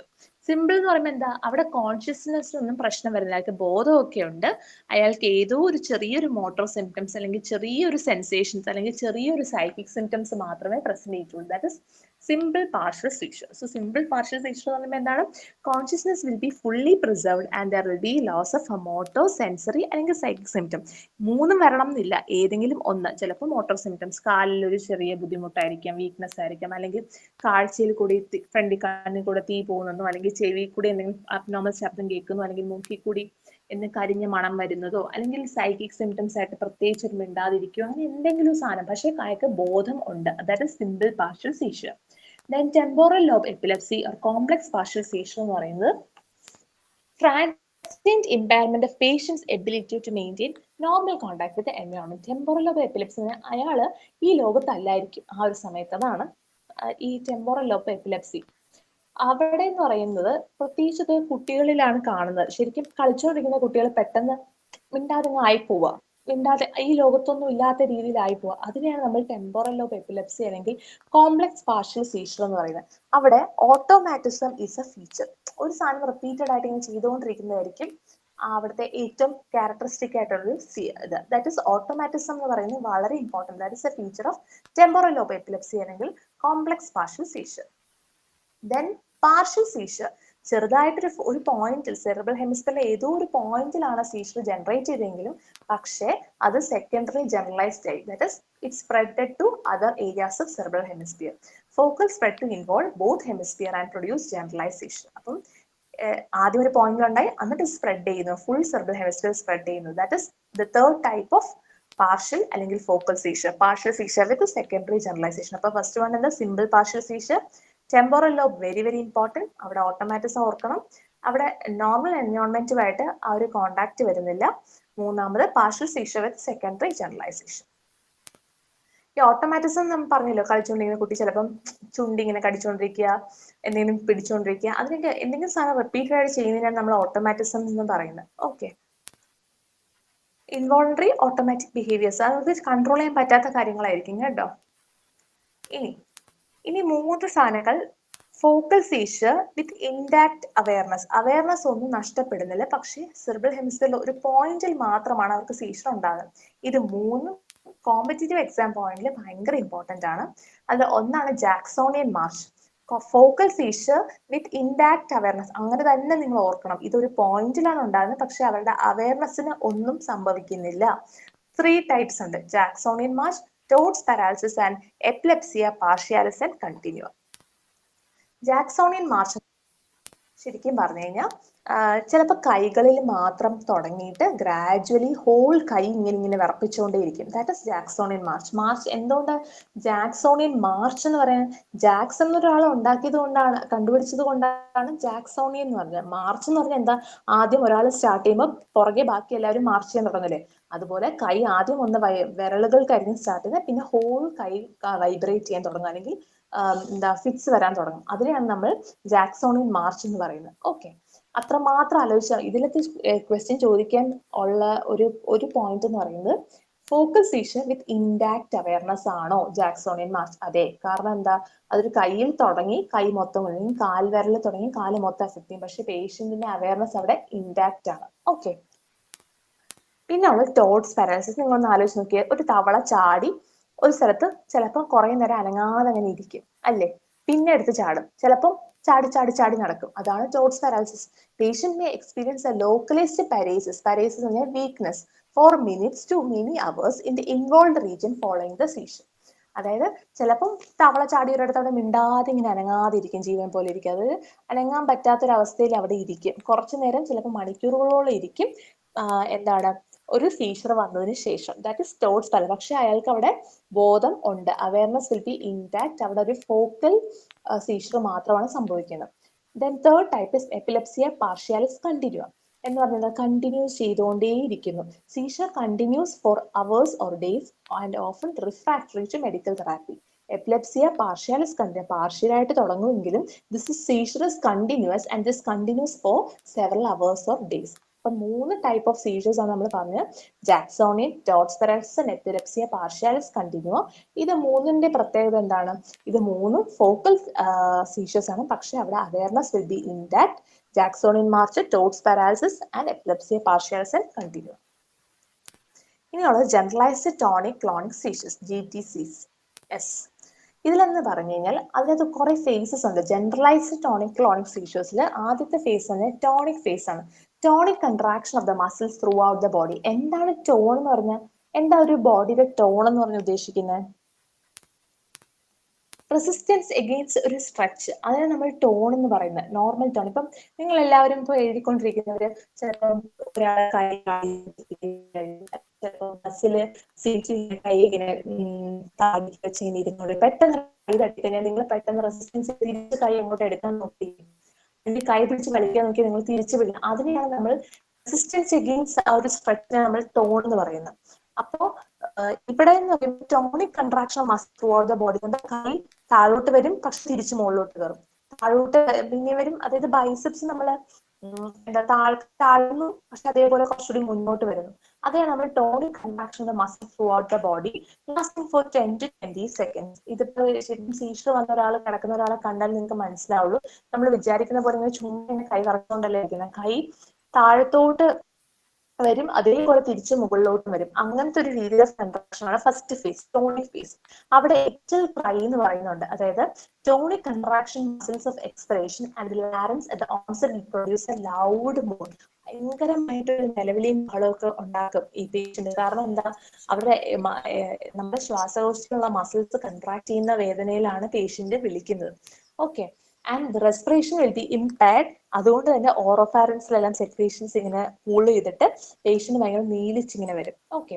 അതുപോലെ തന്നെ ജോ മസിൽസ് എല്ലാം കൺട്രാക്ട് ചെയ്തിട്ട് നാവ് കടിക്കുകയൊക്കെ ചെയ്യും. ഓക്കെ. അതുപോലെ തന്നെ നമ്മുടെ ബോഡിയിൽ എന്താ? Sympathetic system will be activated and that result in increase in heart rate, blood pressure, pupillary size. Tonic കൺട്രാക്ഷനിൽ ഓർക്കേണ്ട ഒരു കാര്യം, ഇക്ടൽ ക്രൈ വരുന്നത് ടോണിക് ഫേസ് ആണ്. കാരണം എന്താ? Contraction of the muscles of the respiration. Expire ചെയ്യുമ്പോൾ ഉള്ള മസിൽസിനെ കൺട്രാക്ട് ചെയ്യുമ്പോൾ പേഷ്യന്റ് ഭയങ്കര ചെയ്യും. അതുപോലെ തന്നെ sympathetic tone will be activated. Then coming into clonic phase. ഈ ടോണിക് കൺട്രാക്ഷൻ കഴിഞ്ഞ് ഒരു 10 മുതൽ 20 സെക്കൻഡ് കഴിയുമ്പോഴേക്കും ക്ലോണിക് ഫേസ് സ്റ്റാർട്ട് ചെയ്യും. ക്ലോണിക് ഫേസ് പറയുമ്പോൾ എന്താ? മസിൽസ് റിലാക്സ് ചെയ്യും. ഓക്കെ. അതിന് ശരിക്കും പറഞ്ഞു കഴിഞ്ഞാൽ ഈ കൺട്രാക്ഷൻ കഴിഞ്ഞ് പിന്നെ മസിൽസ് ഒരുമാതിരി ജീവനില്ലാത്ത, കൈ എടുത്തു കഴിഞ്ഞാൽ അതുപോലെ ഇങ്ങനെ താഴെ അതേ ഫോഴ്സിൽ താഴോട്ട് പോകുന്ന രീതിയിൽ ചത്ത ശരീരം പോലെ ഇങ്ങനെ കൈ പോകും. അതിനാണ് നമ്മൾ ക്ലോണിക് ഫേസ് എന്ന് പറയുന്നത്. Okay. And it will last not more than 1 minute. 1 മിനിറ്റിൽ താഴെ മാത്രമേ ഈ ക്ലോണിക് ഫേസ് ലാസ്റ്റ് ചെയ്യുള്ളൂ. പിന്നെ അതിനുശേഷമാണ് പോസ്റ്റ് ഇക്ടൽ ഫേസ്. അപ്പൊ പേഷ്യന്റ് വരുമ്പോൾ ആദ്യം ടോണിക് കൺട്രാക്ഷൻസ് ആയിരിക്കും, പിന്നെ ക്ലോണിക് ആയിരിക്കും, ദാറ്റ് ഈസ് റിലാക്സേഷൻ. അതിനുശേഷം പേഷ്യന്റിന് എന്തായിരിക്കും? പോസ്റ്റ് ഇക്ടൽ ഫേസ്, അല്ലെങ്കിൽ പോസ്റ്റ് ഇതൊക്കെ സംഭവിച്ചതിന് ശേഷമുള്ള ഫേസ് എന്തായിരിക്കും? വിളിച്ചാൽ വിളിയേക്കില്ല, അൺറെസ്പോൺസീവ് ആയിരിക്കും, മസ്കുലർ ഫ്ലാസിഡിറ്റി ഉണ്ടായിരിക്കും, വായിക്കൂടെ നുരയും പതയൊക്കെ വന്ന് എന്താ മൂത്രവും ബവൽസും ഒക്കെ പാസ് ചെയ്തിട്ടുണ്ടാവും. അതാണ് പോസ്റ്റ് ഇക്ടൽ ഫേസ്. ദാറ്റ് ഇസ് അങ്ങനെ ഒരാൾ കിടക്കുവാണെങ്കിൽ ദാറ്റ് ഇസ് ആ പേഷ്യന്റ് എന്താണ് വന്നത്? ജനറലൈസ്ഡ് സീഷർ ആണ് വന്നത്. അപ്പൊ ഒരു പേഷ്യന്റ് നമ്മുടെ മുൻപേ എങ്ങാനും കുഴഞ്ഞു വീഴുകയാണ്. അപ്പൊ ആദ്യം അയാൾക്ക് കൺട്രാക്ഷൻ വന്നു, പിന്നെ അയാൾക്ക് റിലാക്സേഷൻ ആയി, പിന്നെ അയാളുടെ വായിക്കൂടെ നുരയും പതയൊക്കെ വരികയാണ്. നമ്മൾ എന്ത് മനസ്സിലാക്കാം? അയാൾക്ക് ജനറലൈസ്ഡ് സീഷർ ആണ് വന്നത്. അല്ലെങ്കിൽ വിളിച്ചിട്ട് വിളിയേക്കുന്നില്ല, എന്താണ്? ജനറലൈസ്ഡ് സീഷർ ആയിരിക്കും വന്നത്. ബവൽസ് എല്ലാം പാസ് ചെയ്ത് എന്ത് സീഷർ ആയിരിക്കും? Generalised seizure. whereas in the case of partial seizure അയാളുടെ ബോധം പോകുന്നില്ല. That is very very important. Partial സീഷറിലേക്ക് ബോധം നഷ്ടപ്പെടുന്നില്ല, ഇവിടെ ബോധം പോകുന്നുണ്ട്. Okay, and the patient will regain consciousness over the minutes to hours, and during this transition there will be confusion. Patient ബോധം വരുമ്പോഴേക്കും ഭയങ്കര കൺഫ്യൂഷൻ ആയിരിക്കും. ഞാൻ എവിടെയാണ്, ഞാൻ എവിടെ വീണു, എന്താ സ്ഥലം എന്നൊക്കെ ഉള്ള. പിന്നെ ഭയങ്കര തലവേദന, ദേഹവേദന ഒക്കെ കാണും. കുറെ നേരത്തേക്കും ആ പേഷ്യന്റിന് അങ്ങനെയായിരിക്കും. ഓക്കെ. ഇനി അതിന്റെ ജനറലൈസ്ഡ് സീഷറിന്റെ തന്നെ ക്ലാസിഫിക്കേഷൻ ആണ് ടിപ്പിക്കൽ ആബ്സെന്റ് സീഷേഴ്സ്. പേരിൽ തന്നെയുണ്ട്, അവിടെ സീഷേഴ്സ് ഇല്ല, പക്ഷെ അവിടെ ബോധമില്ല. It is characterized by sudden brief lapses of consciousness without loss of postural control. ഇത് നമ്മൾ ഇടയ്ക്ക് കാണാം. ചിലർ പെട്ടെന്ന് നിന്ന് നിപ്പിലങ്ങ് വീഴും, കുഴഞ്ഞങ്ങ് വീഴും. പക്ഷെ എന്താണ്? അവിടെ ബോധം വെട്ടലൊന്നുമില്ല, പക്ഷെ അവർക്ക് ബോധമില്ല. അതിനെയാണ് നമ്മൾ ടിപ്പിക്കൽ ആബ്സെന്റ് സീഷേഴ്സ് എന്ന് പറഞ്ഞത്. Sudden lapse of consciousness without loss of postural കൺട്രോളിൽ എന്താ പ്രശ്നമൊന്നുമില്ല, പക്ഷെ പെട്ടെന്ന് അയാൾക്ക് ബോധം നഷ്ടപ്പെട്ടു പോകും. എന്താ വെട്ടലൊന്നുമായിട്ട് വീഴുന്നില്ല, ബോധം പോയിട്ടാണ് അയാൾ വീഴുന്നത്. Okay, it usually last for only seconds and consciousness return as suddenly as it was lost. അതുപോലെ തന്നെ ഇവിടെ നോ പോസ്റ്റ് ഇക്ടൽ കൺഫ്യൂഷൻ, ഇത് ഇമ്പോർട്ടന്റ് ആണ്. ആബ്സെന്റ് സീഷേഴ്സിനകത്ത് സീഷേഴ്സും ഇല്ല, കൺഫ്യൂഷൻസും ഇല്ല. അത് ബോധം വരുമ്പോൾ പിന്നെ പേഷ്യന്റ് ഓർമ്മ നന്നായിട്ടുണ്ടാവും എവിടെയാണ് നിൽക്കുന്നത്, അല്ലെങ്കിൽ സ്ഥലകാല ബോധത്തിന് ഒരു പ്രശ്നം ഉണ്ടാവത്തില്ല. ഓക്കെ, ചിലപ്പം അയാൾക്ക് കോൺഷ്യസ്നെസ് പോകുന്ന സമയത്ത് ചിലപ്പോൾ വെറുതെ ഇങ്ങനെ കണ്ണിങ്ങനെ ചിമ്മി ചിമ്മി നിൽക്കോ, അല്ലെങ്കിൽ ചൂയിങ് മൂവ്മെന്റ്സോ, അല്ലെങ്കിൽ ചെറിയൊരു ഹാൻഡ് മൂവ്മെന്റ്സോ, അങ്ങനെ എന്തെങ്കിലും വളരെ നിസ്സാരമായിട്ട് കാര്യമേ കാണുള്ളൂ. അയാൾക്ക് പോലും അറിയാൻ പറ്റില്ല, പെട്ടെന്ന് തിരിച്ച ബോധം വരികയും ചെയ്യും. That is typical absent seizures.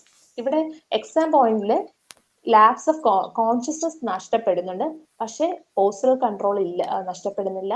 Plus no post ictal confusion. These are the 3 exam point of വ്യൂല് കോമ്പറ്റേറ്റീവ് എക്സാമിൽ ക്വസ്റ്റ്യൻ വരാനാണെങ്കിൽ ഈ 3 പോയിന്റ്സ് മാത്രമേ ആബ്സെന്റ് സീഷേഴ്സ്. ഇപ്പൊ നിങ്ങൾ നോട്ട് ഉണ്ടാക്കുമ്പോൾ ടിപ്പിക്കൽ ആബ്സെന്റ് സീഷേഴ്സിന്റെ തൊട്ട് താഴെ നോ സീഷേഴ്സ്, പിന്നെന്താ തൊട്ട് താഴെ കോൺഷ്യസ്നസ് വിൽ ബി ലോസ്. മൂന്നാമത്തെ പോയിന്റ് എന്ന് പറയുമ്പോൾ loss of postural control, no loss of postural control. അടുത്ത പോയിന്റ് എന്ന് പറയുമ്പോഴേക്കും നോ പോസ്റ്റ് ഇക്ടൽ കൺഫ്യൂഷൻ. ഇത്രയും മാത്രമായിരിക്കണം നിങ്ങളുടെ എന്താ ആ ക്യാച്ചി പോയിന്റ്സ്. അത് മാത്രം നിങ്ങൾ നോക്കിയാലോ, ചുമ്മാ ഇങ്ങനെ പാരഗ്രാഫ് ആയിട്ട് എഴുതി വെക്കേണ്ട ഒരു കാര്യം ഇല്ല. ഇനി അടുത്താണ് നമ്മൾ ക്വസ്റ്റ്യൻ ചോദിച്ചതാണ് എക്ടോണിക് സീഷർ. എക്ടോണിക് സീഷർ എന്ന് പറയുമ്പോൾ എന്താണ്? Sudden loss of postural muscle tone, postural muscle tone നഷ്ടപ്പെടുന്നുണ്ട്. It last for 1 to 2 seconds. Consciousness briefly impaired, consciousness കുറച്ച് നഷ്ടപ്പെടുന്നു, പക്ഷേ there is no post ictal confusion. ക്വസ്റ്റ്യനിൽ നമ്മളോട് പറഞ്ഞിട്ടുണ്ടായിരുന്നു sudden loss of postural tone ഉണ്ട്, കോൺഷ്യസ്നസ് കുറച്ച് നേരത്തേക്ക് പോയി എന്ന് പറയുന്നു, പക്ഷെ there is no post ictal confusion. അപ്പൊ ഇത്രയും പറഞ്ഞപ്പോൾ തന്നെ നമുക്ക് ആൻസർ അറിയാം, അറ്റോണിക് സീഷർ ആണ് answer. Okay, atonic seizures usually കാണുന്ന കുട്ടികളിലാണ്. There will be a quick head drop അല്ലെങ്കിൽ nodding movement while a longer seizure will cause a patient collapse. ചിലപ്പോൾ ഒരു മൂലക്കിരുന്ന് കൊച്ചിന് തലയാട്ടിക്കൊണ്ടേയിരിക്കും, ചിലപ്പോൾ ഒരു മൂലക്കിരുന്ന് എന്താ തലയിന് താഴ്ത്തിയിരിക്കും. അങ്ങനെ മാത്രമേ കാണുള്ളൂ, വേറെ പ്രത്യേകിച്ച് ഒന്നും കാണത്തില്ല. കാരണം പേഷ്യന്റ് തന്നെ അറിയത്തില്ല, ഒരു നമ്മളതിനെ കളിച്ചുകൊണ്ടിരിക്കുന്ന കുട്ടി ദൂരത്ത് കൊണ്ട് മാറിയിരുന്ന് എന്തെങ്കിലും ചെയ്തുകൊണ്ടിരിക്കുമായിരിക്കും നമ്മൾ വിചാരിക്കും, പക്ഷെ പേഷ്യന്റ് ചിലപ്പോൾ സീഷർ വന്നതായിരിക്കും. അവിടെ എന്താ പ്രത്യേകത എന്ന് പറയുന്നത് എന്താ? There will be no post ictal confusion. Okay, ഈ ചേഞ്ചസ് ഒന്നും കോമ്പറ്റേറ്റീവ് എക്സാമിന് ചോദിക്കാറില്ല. പിന്നെ ഉള്ളത് മയോക്ലോണിക് സീഷർ. മയോക്ലോണിക് എന്ന് പറയുമ്പോൾ അറിയാലോ, ഏതെങ്കിലും ഒരു പാർട്ട് ഓഫ് ദ ബോഡിയിലെ മസിൽ ഇങ്ങനെ കൺട്രാക്ട് ചെയ്തുകൊണ്ടേയിരിക്കുക. ഓക്കെ, ശരിക്കും പറഞ്ഞാൽ അതിലൊരു ട്രൂ എപ്പിലെപ്റ്റിക് ഇവന്റ് ആയിട്ട് തന്നെ കൺസിഡർ ചെയ്യുന്നുണ്ട്, കാരണം കോർട്ടിക്കൽ ഡിസ്ഫങ്ഷൻ കാരണമാണ് ഉണ്ടാകുന്നത്. So they are consider to be true epileptic event since they are caused by cortical dysfunction. Myoclonic സീഷന്റെ ആകെ ഒരു കോമ്പറ്റേറ്റീവ് പോയിന്റിൽ അറിയേണ്ട ഒരു കാര്യം, there is sudden and brief muscle contraction that involves one part of the body or the entire body. അത്ര മാത്രം ആലോചിച്ചാൽ മതി. പിന്നെ ഉള്ളത് എപ്പിലെപ്റ്റിക് സ്പാസംസ്. സ്പാസംസ് എന്ന് പറഞ്ഞാലേക്കും ഈ എപ്പിലെപ്സി വന്ന സമയത്ത് തന്നെ കൈയൊക്കെ ഇങ്ങനെ ചില സമയത്ത് വെച്ചാൽ അതുപോലെ തന്നെ ആയി പോവുക. Sustained flexion or extension of the proximal muscles, അങ്ങനെ ആയി പോവുക. ഒരു ഫിക്സ് വന്നതിന് ശേഷം കൈ അങ്ങനെ വെച്ചിരിക്കുക, ഫ്ലെക്ഷൻ ആയി പോവുക അല്ലെങ്കിൽ എക്സ്റ്റൻഷൻ ആയി പോവുക, പിന്നെ അങ്ങോട്ട് നീക്കാൻ പറ്റുന്നില്ല. അതിനാണ് നമ്മൾ എപ്പിലെപ്റ്റിക് സ്പാസംസ് എന്ന് പറയുന്നത്. ബാക്കി പോയിന്റ്സ് ഒന്നും ഇമ്പോർട്ടന്റ് അല്ല, ജസ്റ്റ് എപ്പിലെപ്റ്റിക് സ്പാസം ആ ക്ലാസിഫിക്കേഷനിൽ പറഞ്ഞതുകൊണ്ട് എന്താന്ന് പറഞ്ഞതുള്ളൂ. Sustained flexion or extension of the proximal മസിൽസിലാണ് നമ്മൾ എപ്പിലെപ്റ്റിക് സ്പാസംസ് എന്ന് പറയുന്നത്. ഇനി പോസ്റ്റ് ട്രോമാറ്റിക് സീഷർ നമ്മൾ പറയത്തില്ലേ, ചിലർ പെട്ടെന്ന് ഒരു ആക്സിഡന്റ് കേട്ടിട്ട് അല്ലെങ്കിൽ പെട്ടെന്ന് ആരെങ്കിലും സഡൻ ഡെത്ത് ഒക്കെ കേട്ടിട്ട് നമ്മൾ ഫിക്സ് വന്ന് വീണു, അതെയാണ് നമ്മൾ പോസ്റ്റ് ട്രോമാറ്റിക് സീഷർ എന്ന് പറയാം. They are classified into early and late. Early എന്ന് പറഞ്ഞാൽ ഒരു ഇഞ്ചുറി ഉണ്ടായത് വിത്തിൻ 1 week. ലേറ്റ് എന്ന് പറയുമ്പോൾ ഒരാഴ്ചക്ക് ശേഷം. ഇപ്പൊ സ്വന്തമായിട്ട് നമുക്കൊരു ട്രോമ വന്നതിന് ശേഷം സീഷർ വരാം, എന്തെങ്കിലും മെന്റൽ ട്രോമ വന്നതിന് ശേഷം സീഷർ വരാം. Okay, and third category immediate, അതായത് മിനിറ്റ്സ് ടു അവേഴ്സിൽ ഉള്ളിൽ തന്നെ സീഷർ വരാനാണ് പോസ്റ്റ് ട്രോമാറ്റിക് സീഷർ എന്ന് പറയുന്നത്. So early, immediate, late. ഇനിയുള്ളത് എപ്പിലെപ്സി സിൻഡ്രോം. ഇതും ഭയങ്കര ഇമ്പോർട്ടന്റ് ആണ്. എപ്പിലെപ്സി സിൻഡ്രോമിൽ 3 സിൻഡ്രോംസ് ഉണ്ട്. ജുവനൈൽ മയോക്ലോണിക് എപ്പിലെപ്സി, മയോ ആണ് മയോക്ലോണിക് എപ്പിലെപ്സി, ലെനോക്സ് ജെസ്റ്റാർട്ട് syndrome, mesial temporal lobe sclerosis. ഇത് 3 ഇമ്പോർട്ടന്റ് സിൻഡ്രോംസ് ആണ് എപ്പിലെപ്സി സിൻഡ്രോംസിൽ എടുക്കുമ്പോൾ. അതിൽ ജുവനൈൽ മയോക്ലോണിക് എപ്പിലെപ്സി എന്ന് പറഞ്ഞാൽ JME, ഇതൊരു ഏർലി അഡോളസൻസിലാണ് വരുന്നത്. And it will B often have family history of epilepsy, വീട്ടുകാർക്ക് ഫാമിലി ഹിസ്റ്ററി ഓഫ് എപ്പിലെപ്സി ഉണ്ടായിരിക്കും. അഡോളസെന്റ് ടൈമിലായിരിക്കും പേഷ്യന്റ് പ്രസന്റ് ചെയ്യുക. അപ്പം മിക്കവാറും പേഷ്യന്റ് പറയുന്നത് എങ്ങനെയായിരിക്കും, കുഞ്ഞുനാളിലൊന്നും എപ്പിലെപ്സി ഇല്ലായിരുന്നു, ഫിറ്റ്സ് ഒന്നും ഇല്ലായിരുന്നു, ഇപ്പോഴാണ് വരുന്നത്. അപ്പം നിങ്ങൾ ചോദിക്കുക ഫാമിലി ഹിസ്റ്ററി ഉണ്ടോ, that is juvenile myoclonic epilepsy. എങ്ങനെയാണ് പ്രത്യേകത? It is characterized by bilateral myoclonic jerks, single or repetitive. രണ്ട് കൈയില് അല്ലെങ്കിൽ രണ്ട് കാലില് രണ്ട് സൈഡിലും ബൈലാറ്ററൽ ആയിട്ട് വരും. ബൈലാറ്ററൽ മയോക്ലോണിക് മസിൽസിന്റെ ജേർക്സ്, അത് ഒരു പ്രാവശ്യം വരാം, ചിലപ്പോൾ റെപ്പറ്റീറ്റീവ് ആയിട്ട് വരാം. മിക്കവാറും രാവിലെ എണീറ്റതിന് ശേഷമായിരിക്കും വരിക. ആൻഡ് മിക്കവാറും ഉറക്കം ഡിപ്രൈവ് ആവുന്ന, സ്ലീപ്പ് ഡിപ്രൈവേഷൻ ചെയ്ത ആളുകളിലായിരിക്കും ഈ ഒരു മയോക്ലോണിക് എപ്പിലെപ്സി വരുന്നത്. ഓക്കെ, അപ്പൊ എങ്ങനെ അഡോൾസൻ പീരീഡിൽ ഉറക്കം നഷ്ടപ്പെടുന്ന ആളുകളിലാണ് കാണുന്നത്. With a family history of എപ്പിലെപ്സിയിലുള്ളവരിലായിരിക്കും കാണുന്നത്. And it is characterized by bilateral myoclonic jerks which is single or repetitive. Okay, അത് മിക്കവാറും ഇത് ശരിക്കും പറഞ്ഞാൽ നമുക്ക് കാണാറുണ്ട്. എൻ്റെ കൂടെ പഠിക്കുന്ന സമയത്ത് എൻ്റെ ഒരു ഫ്രണ്ട് ഉണ്ടായിരുന്നു, പുള്ളിക്കാരത്തി സ്കൂളിൽ പഠിക്കുന്ന സമയത്ത് ഉറക്കം നഷ്ടപ്പെട്ട അന്ന് സ്കൂളിൽ വന്ന് പരീക്ഷ എഴുതുമ്പോഴേക്കും പുള്ളിക്കാരിക്ക് ഫിറ്റ്സ് വരും. ദാറ്റ് ഇസ് ആ ഒരു ജുവനൈൽ മയോക്ലോണിക് എപ്പിലെപ്സി. എന്താണ്, ആ മസിൽസ് ജേർക്സ് വരുന്നതാണ്, ഉറക്കം നഷ്ടപ്പെടുമ്പോഴാണ് വരുന്നത്. വീട്ടിൽ ഫാമിലി ഹിസ്റ്ററി ഉണ്ടായിരുന്നു പുള്ളിക്കാരിക്ക്. So that is juvenile myoclonic epilepsy. ഇവിടെ കോൺഷ്യസ്നസ് വിൽ ബി പ്രിസർവ്ഡ്. ഇങ്ങനത്തെ കാര്യങ്ങളാണ് നിങ്ങൾ എക്സാമിന് ഓർക്കേണ്ടത്. Consciousness is preserved. ശരിക്കും പറഞ്ഞാൽ ഭയങ്കര സിവിയാരിറ്റി അല്ലെങ്കിൽ consciousness will be preserved. And അങ്ങനെയുള്ളവർക്കാണ് ജീവിതകാലം മൊത്തം ആന്റി കൺവൾസൻറ്റ് മെഡിസിൻസ് എടുക്കേണ്ടി വരുന്നത്. ഈ സ്ലീപ്പ് ഡിപ്രൈവേഷൻ ചെയ്ത് വരുന്നവർക്ക് ജീവിതകാലം മൊത്തം ആന്റി ഡിപ്രസൻ ഡ്രഗ്സ് കൊടുക്കാറുണ്ട്. ഓക്കെ, പിന്നെ വരുന്ന ലെനോക്സ് ജെസ്റ്റാർട്ട് സിൻഡ്രോം, അത് ഇമ്പോർട്ടൻ്റ് ആണ്. It occurs in children. അവിടെ ട്രയാഡും ഇമ്പോർട്ടൻ്റ് ആണ്. മൾട്ടിപ്പിൾ സീഷർ ടൈപ്സ്, ഏതൊക്കെ ടൈപ്പ് ആയിരിക്കും? ചിലപ്പോൾ എറ്റോണിക് സീഷർ ആയിരിക്കും, ചിലപ്പോൾ ആബ്സെന്റ് സീഷർ ടൈപ്പ് ആയിരിക്കും, ചിലപ്പോൾ ജനറലൈസ്ഡ് ടോണിക് ക്ലോണിക് സീഷർ ആയിരിക്കും. അപ്പം ഏത് ടൈപ്പ് വേണമെങ്കിലും വരാം. And EEG shows slow spike and wave discharge and impaired cognitive function in most but not all cases. ഈ 3 ട്രയാഡ് ഇമ്പോർട്ടൻ്റ് ആണ്. ലെനോക്സ് ജെസ്റ്റാർട്ട് occurs in children and is characterized by multiple seizure types and EEG show slow spike and wave discharges, impaired cognitive function in most but not all cases. കുട്ടികളിൽ കാണുന്നതാണെന്ന് important ആണ്. Multiple seizure ഉണ്ടെന്ന് important ആണ്. EEGയിലെ slow spike and wave ഡിസ്ചാർജും important ആണ്.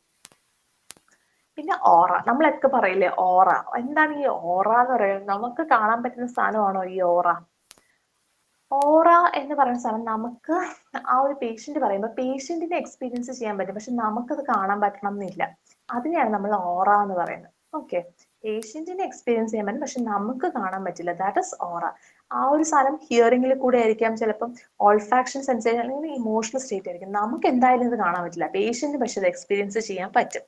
Like ഒരു unusual smell അല്ലെങ്കിൽ അൺയൂഷ്വൽ സൗണ്ട്, വയറിൽ എന്തെങ്കിലും ഉരുണ്ട് കയറുന്ന സെൻസേഷൻ, അല്ലെങ്കിൽ പേടി, അല്ലെങ്കിൽ അതിലൊക്കെ ഡേജാവു, ഇല്യൂഷൻസ് സാധനങ്ങളൊക്കെ ആണ് ഓറ എന്ന് വെച്ചാൽ. ഓറ ഇപ്പൊ ആരെങ്കിലും നിങ്ങളോട് ഓറ എന്താന്ന് ചോദിച്ചാൽ it is nothing but some subjective internal events that are not directly observable by someone else are referred to as auras.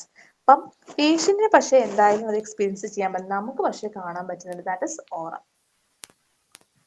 ഇനിയിപ്പം ക്വസ്റ്റ്യൻ ആൻസർ ചെയ്യാൻ പറ്റുമല്ലോ. Sudden patient of epilepsy present with sudden loss of postural tone lasting 1 to 2 seconds. അപ്പം loss of postural tone എന്ന് പറഞ്ഞു, last ചെയ്യുന്ന സമയം പറഞ്ഞു, brief impairment of consciousness but no post confusion. അപ്പൊ ഡയഗ്നോസിസ് എന്തായിരിക്കും?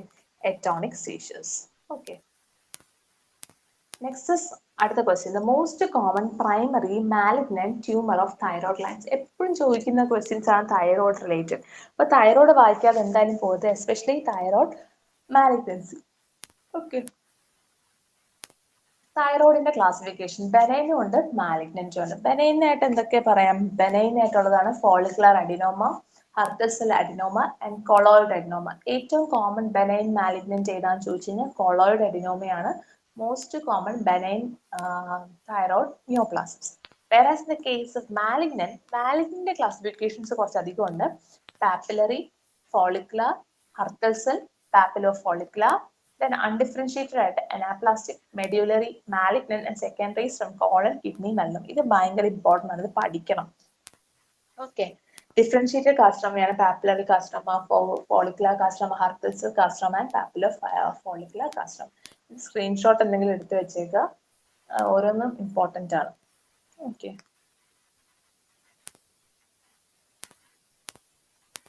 അതിലെ പാപ്പിലറി കാർസിനോമ എന്ന് പറഞ്ഞാൽ ഭയങ്കര സ്ലോ ആയിട്ട് വളരുന്നത്, എന്നാൽ പെയിൻലെസ് മാസ് ആണ്. ഇവിടുത്തെ പ്രത്യേകത എന്ന് പറഞ്ഞു കഴിഞ്ഞാൽ അവിടെ ക്വസ്റ്റ്യൻ ചോദിക്കാൻ സാധ്യത ഉള്ളത് lateral aberrant thyroid കാണാം. That is cervical lymph node invaded by metastatic cancer. cervical lymph nodes ശരിക്കും തൈറോയ്ഡ് പോലെ നമുക്ക് ഫീൽ ചെയ്യും, കാരണം അത്രയും വലിയ സൈസിലോട്ടാവും. കാരണം എന്താ, വേറെ എവിടുന്ന് ഒരു ക്യാൻസർ വന്ന് cervical lymph നോഡ്സിനെ അറ്റാക്ക് ചെയ്ത് cervical lymph nodes തൈറോയിഡിന്റെ സൈസിലോട്ട് വളരും. അതിനെയാണ് lateral aberrant thyroid എന്ന് പറയുന്നത്. അത് കാണുന്നത് പാപ്പിലറി തൈറോയ്ഡ് കാർസിനോമയാണ്. അതുപോലെ തന്നെ അവിടെ കംപ്രഷൻ ഫീച്ചേഴ്സ് ഒന്നും കാണത്തില്ല. That is uncommon. That is very very important. Compression feature is uncommon in the case of papillary thyroid carcinoma. whereas in the case of follicular carcinoma എന്ന് പറയുന്നത് എന്താണ്, പെട്ടെന്ന് സൈസ് കൂടും. ആൻഡ് സോളിറ്ററി തൈറോയ്ഡ് നോഡ്യൂൾസ് പെട്ടെന്ന് പറയും എല്ലാവരും ഒരു മുഴ പോലെ ഇരുന്നു, പക്ഷെ പെട്ടെന്ന് സൈസ് കൂടി എന്ന് പറഞ്ഞു കഴിഞ്ഞാൽ എന്താണ്, that will be a follicular carcinoma. അതുപോലെ തന്നെ സൗണ്ട് അടയും. Tracheal compression will be seen and there will be stridor. Okay. And positive Berry sign positive ആയിരിക്കും. എന്താണ് ബെറി സൈൻ എന്ന് പറഞ്ഞു കഴിഞ്ഞാൽ കാരോട്ടിഡ് ഷീത്തിനെയും കാർസിനോമാറ്റ സാധനങ്ങളെല്ലാം ഇൻഫിൽട്രേറ്റ് ചെയ്ത് പൾസേഷൻസ് നമുക്ക് കിട്ടില്ല, കാരോട്ടിഡ് പൾസേഷൻ നമുക്ക് കിട്ടത്തില്ല. അതിനെയാണ് നമ്മൾ പോസിറ്റീവ് ബെറി സൈൻ. കാരണം ബെറി എന്ന് പറഞ്ഞ ഒരാളാണ് കണ്ടുപിടിച്ചത്, അതുകൊണ്ടാണ് അതിന് ബെറി സൈൻ കിട്ടുന്നത്. ജെയിംസ് ബെറി എന്ന ഒരാളാണ് ഈ സൈൻ കണ്ടുപിടിക്കുന്നത്. എന്താണ്, ഈ മാലിഗ്നൻസി കാരോട്ടിഡ് ഷീത്തിനെയും കൂടി ഇൻഫിൽട്രേറ്റ് ചെയ്തിട്ട് കാരോട്ടിഡ് പൾസേഷൻ നമുക്ക് കിട്ടത്തില്ല. That is Berry sign. Dyspnoea, haemoptysis and chest pain are the secondary. അവിടെ ലങ് സെക്കൻഡറീസ് ആണെങ്കിൽ എന്ത് നമുക്ക് സംഭവിക്കും, ഡിസ്നിയും ഹീമോതൈസിസും ചെസ്റ്റ് പെയിനും എല്ലാം കാണും. ഇവിടെയും ഇമ്പോർട്ടന്റ് എന്ന് പറഞ്ഞാൽ നമ്മൾ പാപ്പിലറി കാർസിനോമയിൽ നമ്മൾ പറഞ്ഞ സെർവൈക്കൽ ലിംഫ് നോഡ്സ് ഇൻവേഡ് ചെയ്യുന്നു, വേറെ ഫോളിക്കുലർ കാർസിനോമയിൽ cervical lymphadenopathy will be uncommon. അപ്പം ക്വസ്റ്റ്യൻ ചോദിക്കാൻ സാധ്യത, അപ്പം ചില ക്വസ്റ്റ്യൻസിലെ ഡയഗ്നോസിസ് എഴുതുമ്പോൾ ഇതൊക്കെ ആയിരിക്കും key points. Cervical lymph nodes involve എന്ന് പറഞ്ഞാൽ പാപ്പിലറി, അൺഇൻവോൾവ് ആണെങ്കിൽ എന്താണ് ഫോളിക്കുലർ, ബെറി സൈൻ പോസിറ്റീവ് ആണെങ്കിൽ ഫോളിക്കുലർ. പെട്ടെന്ന് ഒരു നോഡ്യൂൾ സൈസ് കൂടി, ഇപ്പൊ നമുക്കാണെങ്കിലും ഇപ്പൊ എക്സാമിൽ അല്ലെങ്കിൽ പോലും ഒരു ക്ലിനിക്കൽ ഒരു നോഡ്, സിംഗിൾ നോഡ് ഉണ്ടായാൽ പെട്ടെന്ന് സൈസ് കൂടി എന്ന് പറഞ്ഞാൽ that can be a follicular carcinoma. പിന്നെ അത് കൂടാണ്ട് ഒച്ചയടപ്പ് അങ്ങനത്തെ പ്രശ്നങ്ങൾ, ട്രക്കിയൽ കംപ്രഷൻ ഒക്കെ വരികയാണെങ്കിൽ that is follicular carcinoma. Papillary carcinoma ഒരിക്കലും അങ്ങനത്തെ ഒരു കംപ്രഷൻസും ഉണ്ടാക്കില്ല, ഒച്ചയടപ്പ് അങ്ങനത്തെ പ്രശ്നങ്ങളൊന്നും ഉണ്ടാക്കത്തില്ല. Then coming in to anaplastic. Anaplastic എന്ന് പറയുമ്പോഴേക്കും അവിടെ എന്താണ്, കുറേ കാലം ഒരു ചേഞ്ചും ഇല്ലാതെ ഇരുന്നിട്ട് പെട്ടെന്ന് ഒരു എൻലാർജ്മെന്റ് ഉണ്ടാകുന്ന സാധനമാണ് anaplastic carcinoma. Long standing net mass which is greater than 5 cm enlarges rapidly and there will be painful, വേദന ഉണ്ടായിരിക്കും. and there will be structural obstruction, ഒച്ചയടപ്പും ശ്വാസമുട്ടലും ഉണ്ടാവും. vocal cord paralysis ഉണ്ടായിരിക്കും. and the heart mass will be fixed to the surrounding structures and may be ulcerated. അവിടെ cervical metastasis ഉണ്ടായിരിക്കുന്നത്, cervical mets എന്ന് പറഞ്ഞാൽ cervical metastasis ഉണ്ടായിരിക്കും. and there will be positive Berry sign. Berry sign നിന്ന് carotid ഷീത്തിനെ involve ചെയ്തിട്ടുണ്ട്, എന്താണ് compressions എല്ലാം ഉണ്ടാക്കിയിട്ടുണ്ട്, സെർവൈക്കൽ ലിംഫാഡിനോപ്പതിയും ഇൻവോൾവ് ആയിട്ടുണ്ട്. Then coming into medullary thyroid carcinoma, it develops in supralateral part of thyroid lobes. ഇവിടെ എന്ന് പറഞ്ഞാലും സെർവൈക്കൽ ലിംഫാഡിനോപ്പതിയാണ് involve. Pain will be common. അപ്പൊ പെയിൻ ഉള്ള കാർസിനോമ ഏതൊക്കെയെന്ന് ചോദിച്ചാൽ മെഡുലറിയും അനാപ്ലാസ്റ്റിക്കും. ബെറി സൈൻ പോസിറ്റീവ് ഏതൊക്കെയാണ്, അനാപ്ലാസ്റ്റിക്കിലും ഫോളിക്കുലറിലും. ഇനി ലോക്കൽ ഇൻവേഷൻ മെഡുലറി കാർസിനോമയ്ക്ക് ഉണ്ട്. ഇതിൽ മെഡുലറി കാർസിനോമയുടെ ഏറ്റവും ഇമ്പോർട്ടന്റ് എന്ന് പറയുന്നത് പാൽപബിൾ സെർവൈക്കൽ ലിംഫാഡിനോപ്പതിയാണ്. പാൽപബിൾ സെർവൈക്കൽ ലിംഫാഡിനോപ്പതി. ഓക്കെ. ഇനി മെഡുലറി കാർസിനോമയാണ് ഏറ്റവും അഗ്രസീവ് കാർസിനോമ കേട്ടോ. മോസ്റ്റ് അഗ്രസീവ് എന്ന് പറയുന്നത് മെഡുലറി തൈറോയ്ഡ് കാർസിനോമയാണ്. ഇതിന്റെ ആൻസറിൽ ഏതാണ്, most common primary malignant tumour aggressive ആണ് മെഡുലറി, പിന്നെ ഉള്ള ഫോളിക്കുലറും പാപ്പിലറിയും. ഏതാണ് മോസ്റ്റ് കോമൺ ആൻസർ എന്താണ്, most common primary malignant tumour follicular or papillary? ആരെങ്കിലും പറയൂ ഏതാണ് കോമൺ? Aggressive medullary. ഫോളിക്കുലറി ആണോ പാപ്പിലറി ആണോ ഏറ്റവും കോമൺ? ഇതിൽ ഏതായിരിക്കും ഏറ്റവും കോമൺ? ഫോളിക്കുലർ ആണ്. എപ്പോഴും മിക്കവാറും ആളുകളിൽ നോഡുകൾ വന്നിട്ടല്ലേ പെട്ടെന്ന് സൈസ് ചെയ്യാം. അപ്പൊ most common will be follicular carcinoma. Okay. ഇനി അടുത്തത് റെസ്പിറേറ്ററി ഫെയിലിയറിലുള്ള ഒരു ക്വസ്റ്റ്യൻ വന്നിരുന്നു. Which of the following conditions associated type 1 respiratory failure? അപ്പൊ ടൈപ്പ് 1 റെസ്പിറേറ്ററി ഫെയിലിയർ എന്താണെന്ന് അറിഞ്ഞു കഴിഞ്ഞാൽ ഇതിന്റെ ആൻസർ നമുക്ക് എഴുതാൻ പറ്റും. സിമ്പിൾ ആയിട്ട് പറഞ്ഞു കഴിഞ്ഞാൽ സിമ്പിൾ ആയിട്ട് പറഞ്ഞു കഴിഞ്ഞാൽ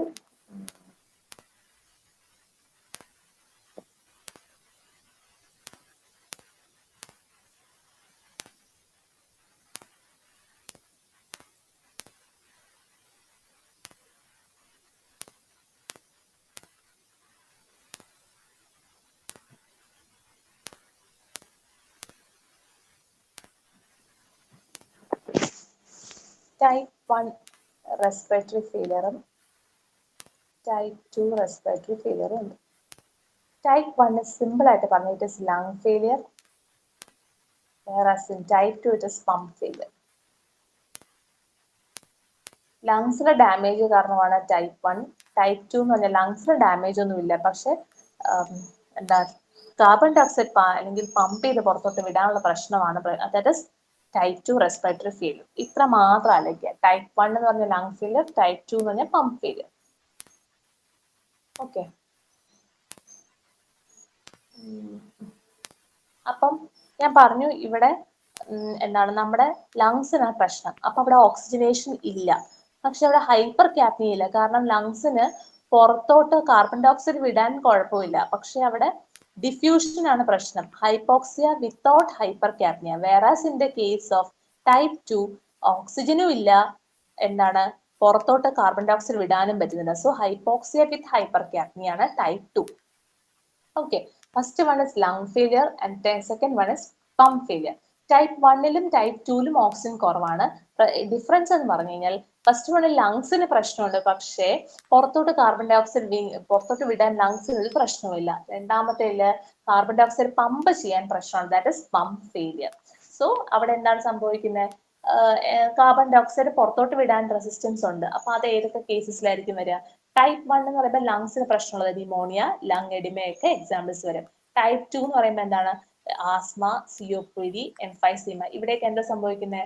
പുറത്തോട്ട്, അതായത് ഗ്യാസ് എക്സ്ചേഞ്ചിന് അല്ലെങ്കിൽ പമ്പ് ചെയ്യാനുള്ള പ്രശ്നം കാരണം ഉള്ളതാണ് എന്താണ് ടൈപ്പ് 2 ഫെയിലിയർ എന്ന് പറയുന്നത്. അപ്പൊ ഇവിടെ നോക്കിയേ, ക്വസ്റ്റ്യൻ നോക്കിയേ, ARDS, drug overdose, pneumonia, brain stem injury. ഇതിൽ ഏതൊക്കെ ടൈപ്പ് 1 റെസ്പിറേറ്ററി ഫെയിലിയർ വരും? അക്യൂട്ട് റെസ്പിറേറ്ററി ഡിസ്ട്രസ് സിൻഡ്രോം വരുമോ? അതിന് ലങ് ആണോ പമ്പ് ആണോ ഫെയിലിയർ?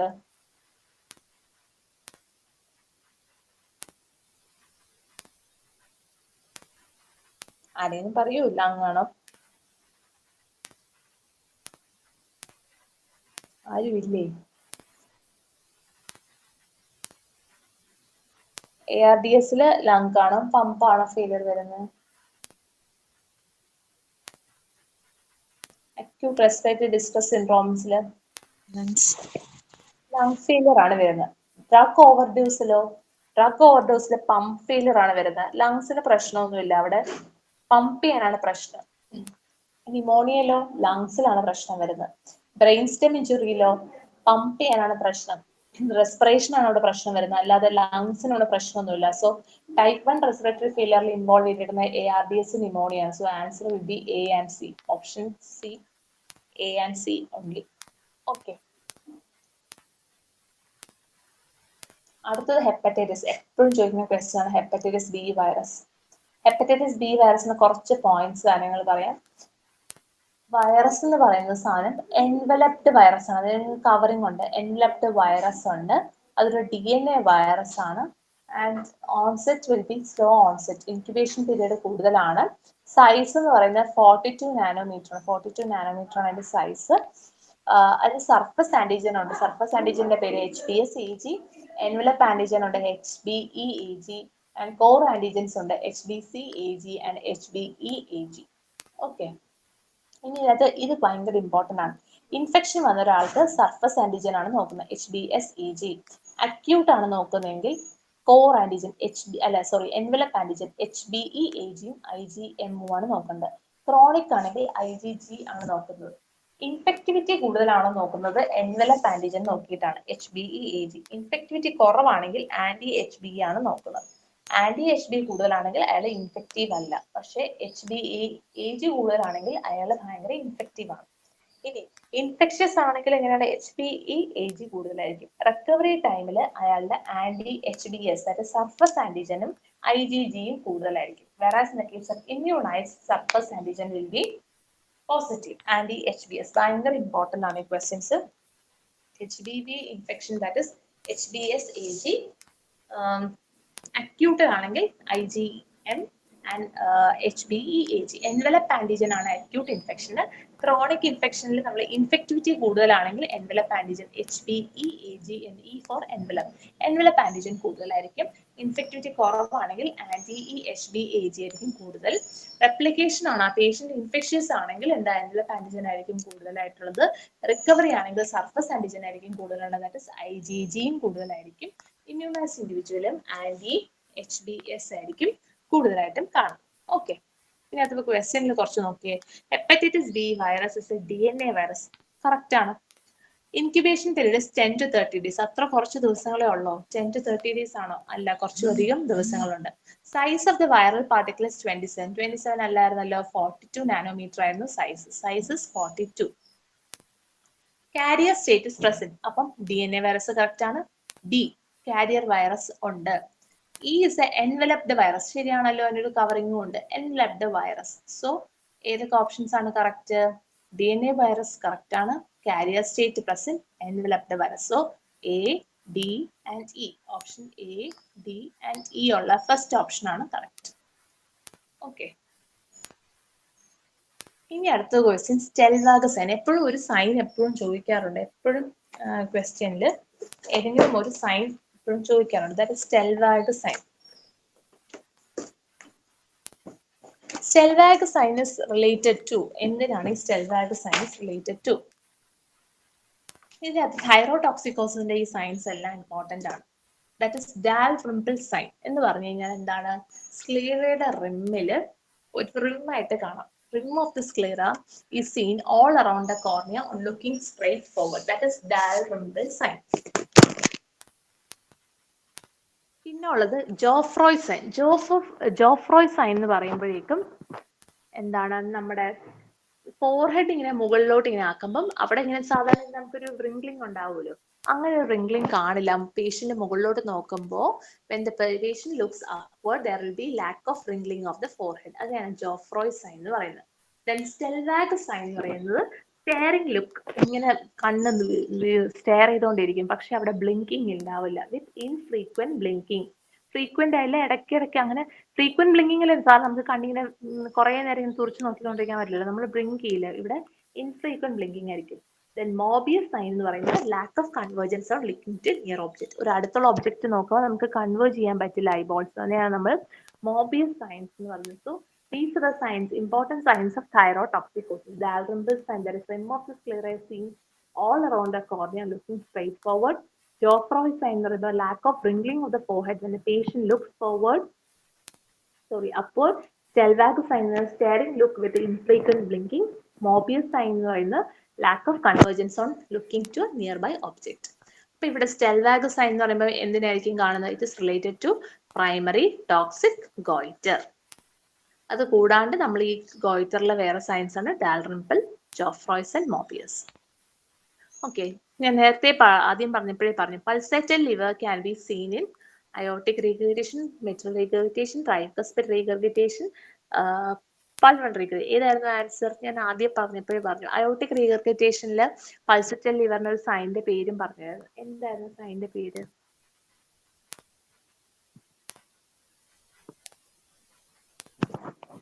എന്തായിരുന്നു സൈനിന്റെ പേര്?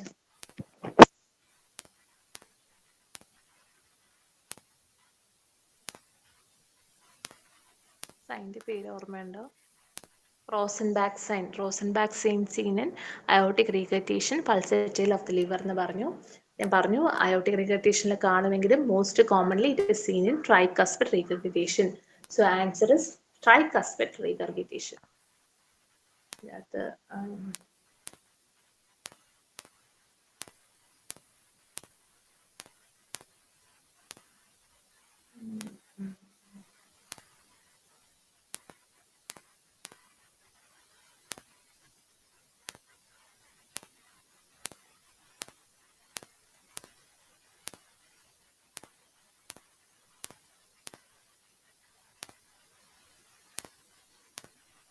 tricuspid regurgitation.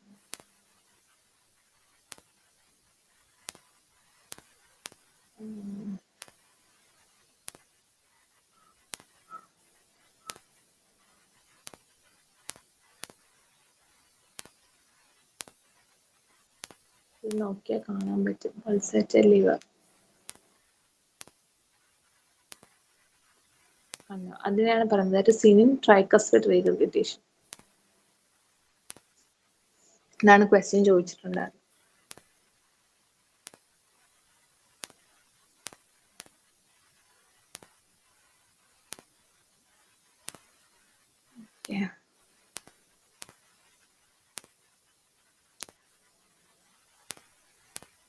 അതിൻ്റെ അകത്ത് ബാക്കി ഓപ്ഷൻസിൽ പറയുന്നുണ്ടായിരുന്നു സ്റ്റീം ട്രൈകസ്പിഡ് റീഹബിലിറ്റേഷനിൽ എന്തുകൊണ്ടാണ് ആ ഒരു പൾസേറ്റഡ് ലിവർ വരുന്നത്?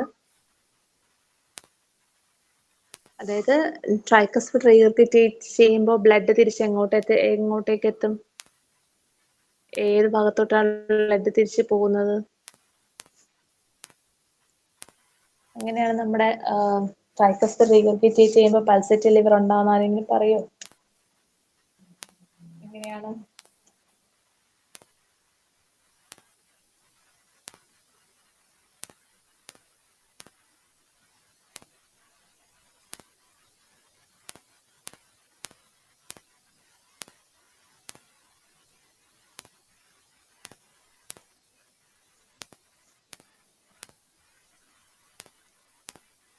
Suppose it is right atrium, left atrium, right ventricle, left ventricle.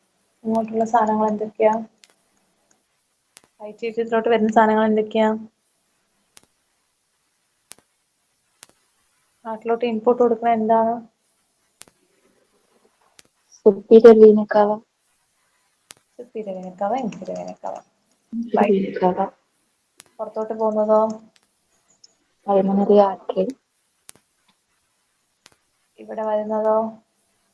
pulmonary veins, four pulmonary veins. ഇവിടെയോ? Uh, ഇതെന്ത്? left has a mitral valve, ഇവിടെ right side tricuspid valve. Mitral or ബൈകസ്പിഡും ഇത് tricuspid. ഇവിടെ എന്താ പറയുന്നത്? ഇവിടെ ട്രൈകസ്പിഡ് റീഗർഗിറ്റേഷൻ എന്നാ പറഞ്ഞത്. അതായത് ഈ വാൽവ് ഇൻകോമ്പിറ്റന്റ്, അപ്പൊ ബ്ലഡ് തിരിച്ച് ഇങ്ങോട്ട് കയറും. അപ്പൊ റൈറ്റ് ഏട്രിയത്തിന്റെ അകത്ത് ബ്ലഡ് കൂടുതലാണെന്നാ പറയുന്നത്. ഈ റൈറ്റ് ഏട്രിയം ഇങ്ങോട്ട് പോകുന്നു, സുപ്പീരിയർ വെന കവ, ഇൻഫീരിയർ വെന കവ. ഇതുവഴി പോകുമ്പോൾ നമ്മൾ ഒരു ഫിസിക്കൽ എക്സാമിൻ ചെയ്ത് കഴിഞ്ഞാൽ റൈറ്റ് ഏട്രിയത്തിന്റെ പ്രഷർ മനസ്സിലാവും. ഏതാ സാധനം? Jugular venous pressure. Jugular venous pressure. അപ്പൊ ജുഗുലാർ വീനസ് പ്രഷർ കൂടുതലായിരിക്കും. ഇനി ഈ സാധനം യൂഷ്വലി പൾമണറി വെയിൻസ് എവിടുന്നാ വരുന്നത്? Lungs. ലങ്സ്. ഈ പൾമണറി ആർട്ടറി എങ്ങോട്ടാ പോണേ? Lungs like എവിടുന്നാണ് ഈ സുപ്പീരിയർ വെന കവ, ഇൻഫീരിയർ വെന കവയിലോട്ട് ഡിയോക്സിന്റെ ബ്ലഡ് വരുന്നത്? From body, different part, systemic circulation നിന്നാണ് വരുന്നത് അല്ലേ? ക്ലിയർ അല്ലേ? അപ്പോൾ ഇവിടുന്ന് ബ്ലഡ് കൂടിക്കഴിഞ്ഞു കഴിഞ്ഞാൽ ഈ ബ്ലഡ് തിരിച്ച് നേരെ എങ്ങോട്ട് തന്നെ പോവും? ഓരോ സിസ്റ്റത്തിലല്ലേ പോവുക? ഓരോ സിസ്റ്റമിക് സർക്കുലേഷനിൽ ചെന്ന് അടഞ്ഞ് നിൽക്കും. അപ്പം അതായത് ഈ ഇവിടെയുള്ള എക്സസ് ബ്ലഡ് നേരെ കയറി സിസ്റ്റമിക് സർക്കുലേഷനിൽ അവിടെ കൺജഷൻ ഉണ്ടാക്കും. കൺജഷൻ ഉണ്ടാക്കുന്നത് കൊണ്ടാണ് ലിവറിന്റെ അവിടെയും കൺജഷൻ വന്ന് ലിവർ ബിക്കംസ് പൾസേറ്റൈൽ. liver enlargement ഉണ്ടാകത്തില്ലേ അവിടെ? എന്തോ? ലിവർ അപ്പൊ ബാക്ക് ഫ്ലോ ഉണ്ടാവുമല്ലോ ലിവറിലേക്ക്, സിസ്റ്റമിക് സർക്കുലേഷൻ ബാക്ക് ഫ്ലോ വരുന്നുണ്ടല്ലോ നമുക്ക്. അപ്പൊ ലിവറിന് എൻലാർജ്ഡ് ആവും. അതാ ചോദിച്ചത്. ലിവർ എൻലാർജ്ഡ് ആവും. അപ്പൊ ശരിക്കും പറഞ്ഞാൽ നമ്മുടെ എൻലാർജ്ഡ് ലിവറും ഹൈപ്പർട്രോഫിഡ് ലിവറും തമ്മിൽ വ്യത്യാസമുണ്ട്. അതുപോലെ തന്നെ എന്താ ഹെപ്പറ്റോ മെഗാലിയും എൻലാർജ്ഡ് ലിവറും തമ്മിൽ ഡിഫറൻസ് ഉണ്ട്. എൻലാർജ്ഡ് ലിവർ എന്ന് പറഞ്ഞാൽ എന്താ? നമുക്ക് പാൽപേറ്റ് ചെയ്യാൻ പറ്റില്ല. പക്ഷെ ഹെപ്പറ്റോ മെഗാലി എന്ന് പറയുമ്പോൾ നമുക്ക് പാൽപേറ്റ് ചെയ്യുമ്പോൾ തന്നെ നമുക്ക് ലിവർ അത്രയും വലുതായി കിട്ടും. അപ്പോഴേ നമ്മൾ ഹെപ്പറ്റോ മെഗാലി എന്ന് പറയുള്ളൂ. എൻലാർജ് എന്ന് പറഞ്ഞാൽ ജസ്റ്റ് സൈസ് വലിഞ്ഞു, അതായത് ബലൂൺ നമ്മൾ വീർപ്പിച്ച പോലെ സൈസ് വലുതായി, that is enlarge. Hepato megaly എന്ന് പറഞ്ഞാൽ ഇറ്റ് ക്യാൻ ബി പാൽപേറ്റ് ചെയ്യാൻ പറ്റും. അതുപോലെ തന്നെ ഹൈപ്പർട്രോഫി എന്ന് പറയുമ്പം വാൾസിന് കട്ടി വെക്കുന്നുള്ളൂ, തിക്നെസ് കൂടിയേ ഉള്ളൂ. അകത്തുള്ള വോളിയം കുറവായിരിക്കും ഹൈപ്പർട്രോഫിയിൽ. തിക്നെസ് കൂടിയിട്ടുണ്ടാവും, വോളിയം കുറഞ്ഞിട്ടുണ്ടാവും, ദാറ്റ് ഇസ് ഹൈപ്പർട്രോഫി. ഓക്കെ. അപ്പൊ ട്രൈകസ്പിഡ് റീഗർഗിറ്റേഷനിൽ സംഭവിക്കും എന്ത് സംഭവിക്കും? ലിവറിലോട്ടൊക്കെ ബ്ലഡ് കയറി ലിവർ എല്ലാം അത് ആ പിക്ചറിൽ നമ്മൾ കാണുമ്പോൾ മനസ്സിലായി ലിവർ പൾസിന് ആ ഭാഗം നല്ല വീർത്തിരിക്കുക. അത് എൻലാർജ്മെന്റ് മാത്രമല്ല ഹെപ്പറ്റോമെഗാലി ആണ് കാണുന്നത്. ഹെപ്പറ്റോമെഗാലി ഫസ്റ്റ് സ്റ്റേജിലൊക്കെ എൻലാർജ്മെന്റേ കാണുള്ളൂ, ലാസ്റ്റ് ഒക്കെ ആകുമ്പോൾ ഹെപ്പറ്റോമെഗാലി വന്നിട്ട് പൾസേറ്റഡ് ലിവർ ആയിരിക്കും വന്നത്. That is seen in tricuspid regurgitation. Okay, ഇതിപ്പോ നമ്മൾ പറഞ്ഞത് റൈറ്റ് ഹാർട്ട് ഫെയിലിയറിന്റെ ഒരു ചെറിയ രീതിയിൽ അതിന്റെ പത്തോഫിസിയോളജി പറഞ്ഞു പോയതാ. ഇതേ സാധനം നമ്മൾ ലെഫ്റ്റിലോട്ട് വരുമ്പോൾ എന്ത് സംഭവിക്കും? ലെഫ്റ്റ് ഹാർട്ട് ഫെയിലിയറിലാണ് വരുന്നതെന്ന് വെച്ചാൽ എന്ത് സംഭവിക്കും? ഈ ലെഫ്റ്റ് ഏട്രിയത്തിൽ നിന്ന് ബ്ലഡ് പോകാൻ പറ്റാതെ ലെഫ്റ്റ് ഏട്രിയത്തിൽ നിന്ന് ബ്ലഡ് ബാക്ക് ഫ്ലോ ചെയ്ത് നേരെ ലങ്സിലാണ് ചെല്ലുന്നത്. ലങ്സ് ചെല്ലുമ്പോൾ പൾമണറി കണ്ടീഷൻ അത് ഇച്ചിരി ഡീറ്റെയിൽ ആയിട്ട് പറഞ്ഞു തരാന്. Heart failure, left and right heart failure detail ഇപ്പൊ ജസ്റ്റ് ആ ഒരു ട്രൈകസ്പിഡ് റീഗർഗിറ്റേഷൻ കാരണം എങ്ങനെ ലിവർ പൾസേറ്റഡ് ആയിന്ന് മാത്രമേ പറയുന്നുള്ളൂ. ഓക്കെ, ക്ലിയർ ആയെന്ന് വിചാരിക്കുന്നു. അടുത്തത് ഒരു ക്വസ്റ്റ്യൻ ഫ്രം നമ്മുടെ renal. Post infectious glomerulonephritis, good-pastor syndrome, small vessel vasculitis, SLE. Simple സാധനമാണ്. ഗുഡ്-പാസ്റ്റേഴ്സ് എല്ലാവർക്കും ആന്റി GBM ആണെന്ന് അറിയുന്നുള്ളതുകൊണ്ട് ഓപ്ഷൻ എല്ലാം ആന്റി GBM കോമൺ ആ കൊടുത്തിട്ടുള്ളത്. പിന്നെ ഉള്ളത് പോസ്റ്റ് ഇൻഫെക്ഷ്യസ്, അത് നിങ്ങൾ ട്രിക്കി ആയിട്ട് ചെയ്യാൻ വേണ്ടിയിട്ട്. ഗ്ലോമെറുലോനെഫ്രൈറ്റിസ് പോസ്റ്റ് ഇൻഫെക്ഷ്യസ് എന്ന് പറഞ്ഞു കഴിഞ്ഞാൽ ശരിക്കും പറഞ്ഞാൽ PSG എന്നാണ് ഇതിന് പേര്, പോസ്റ്റ് സ്ട്രെപ്റ്റോകോക്കൽ ഗ്ലോമെറുലോനെഫ്രൈറ്റിസ് എന്നല്ലേ. അത് കൊടുത്തു കഴിഞ്ഞാൽ നിങ്ങൾ എന്താ ASOT ഓപ്ഷൻ കിട്ടും എന്ന് അറിയുന്നതുകൊണ്ടാണ് അവിടെ സ്ട്രെപ്റ്റോകോക്കസ് എന്ന പേര് കൊടുക്കാത്തത്. ശരിക്കും പറഞ്ഞാൽ ഈ ക്വസ്റ്റ്യൻ ഭയങ്കര സിമ്പിൾ ആണ്. ഇൻഫെക്ഷൻ എന്തിനു ശേഷമുള്ള ഗ്ലോമെറുലോനെഫ്രൈറ്റിസ് നമുക്ക് അറിയാമെങ്കിൽ നമ്മൾ എന്ത് ചെയ്യും? ആന്റി സ്ട്രെപ്റ്റോലൈസിൻ ടൈറ്ററോ പോസിറ്റീവ് എന്നുള്ള രീതിയിൽ A2 എന്നുള്ള ഓപ്ഷൻ, ആ A2 എന്നുള്ള ഓപ്ഷൻ ഉണ്ടെങ്കിൽ ഈ സെക്കൻഡ് ഓപ്ഷൻ നമുക്ക് മാത്രം ചിന്തിച്ചാൽ മതി. അപ്പോൾ ആ കറക്റ്റ് ആയിട്ട് ചിന്തിക്കാൻ പറ്റിയ ഒരാൾക്ക് സിമ്പിൾ ആണ്. പോസ്റ്റ് ഇൻഫെക്ഷൻ എന്ന് പറഞ്ഞാൽ എന്താ? സ്ട്രെപ്റ്റോകോക്കസിന്റെ ഇൻഫെക്ഷൻ ശേഷം. So ASOT positive in the case of post infectious glomerulonephritis. Goodpasture സിൻഡ്രോമിൽ ആന്റി GBM പോസിറ്റീവ് ആണ്. ഓക്കെ, ബാക്കി സ്മോൾ വെസൽ വാസ്കുലൈറ്റിസിലാണെങ്കിൽ അങ്ക, SLE-യിലാണെങ്കിൽ ANA.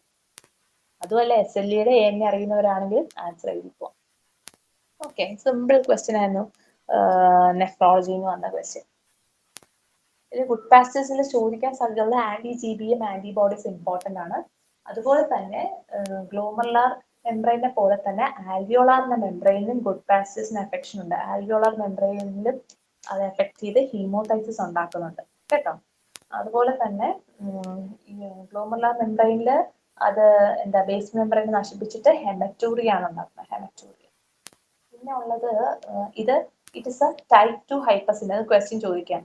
It is a type 2 hypersensitivity reaction and antibodies are against type 4 collagen. That's important. Type 4 collagen against antibodies, and it is an example for type 2 hypersensitivity reaction. Okay. ഇത് post streptococcal. നമുക്കറിയാം streptococcal ഇൻഫെക്ഷന് ശേഷം നമ്മുടെ ബോഡിയിൽ സ്ട്രെപ്റ്റോകോക്കസിന് വേണ്ടി ഉണ്ടാക്കിയ antibodies എന്ത് ചെയ്യും? ഈ സ്ട്രെപ്റ്റോകോക്കസുമായിട്ട് കമ്പൈൻ ചെയ്ത് ആന്റിജൻ ആന്റിബോഡി കോംപ്ലക്സ് ആയിട്ട് ഫോം ചെയ്തിട്ട് എന്ത് ചെയ്യും? ആ complex will cause damage to the glomerular membrane. അങ്ങനെയാണ് സ്ട്രെപ്റ്റോകോക്കസ് ഇൻഫെക്ഷന് ശേഷം നമുക്ക് ഗ്ലോമെറുലോനെഫ്രൈറ്റിസ് വരുന്നത്.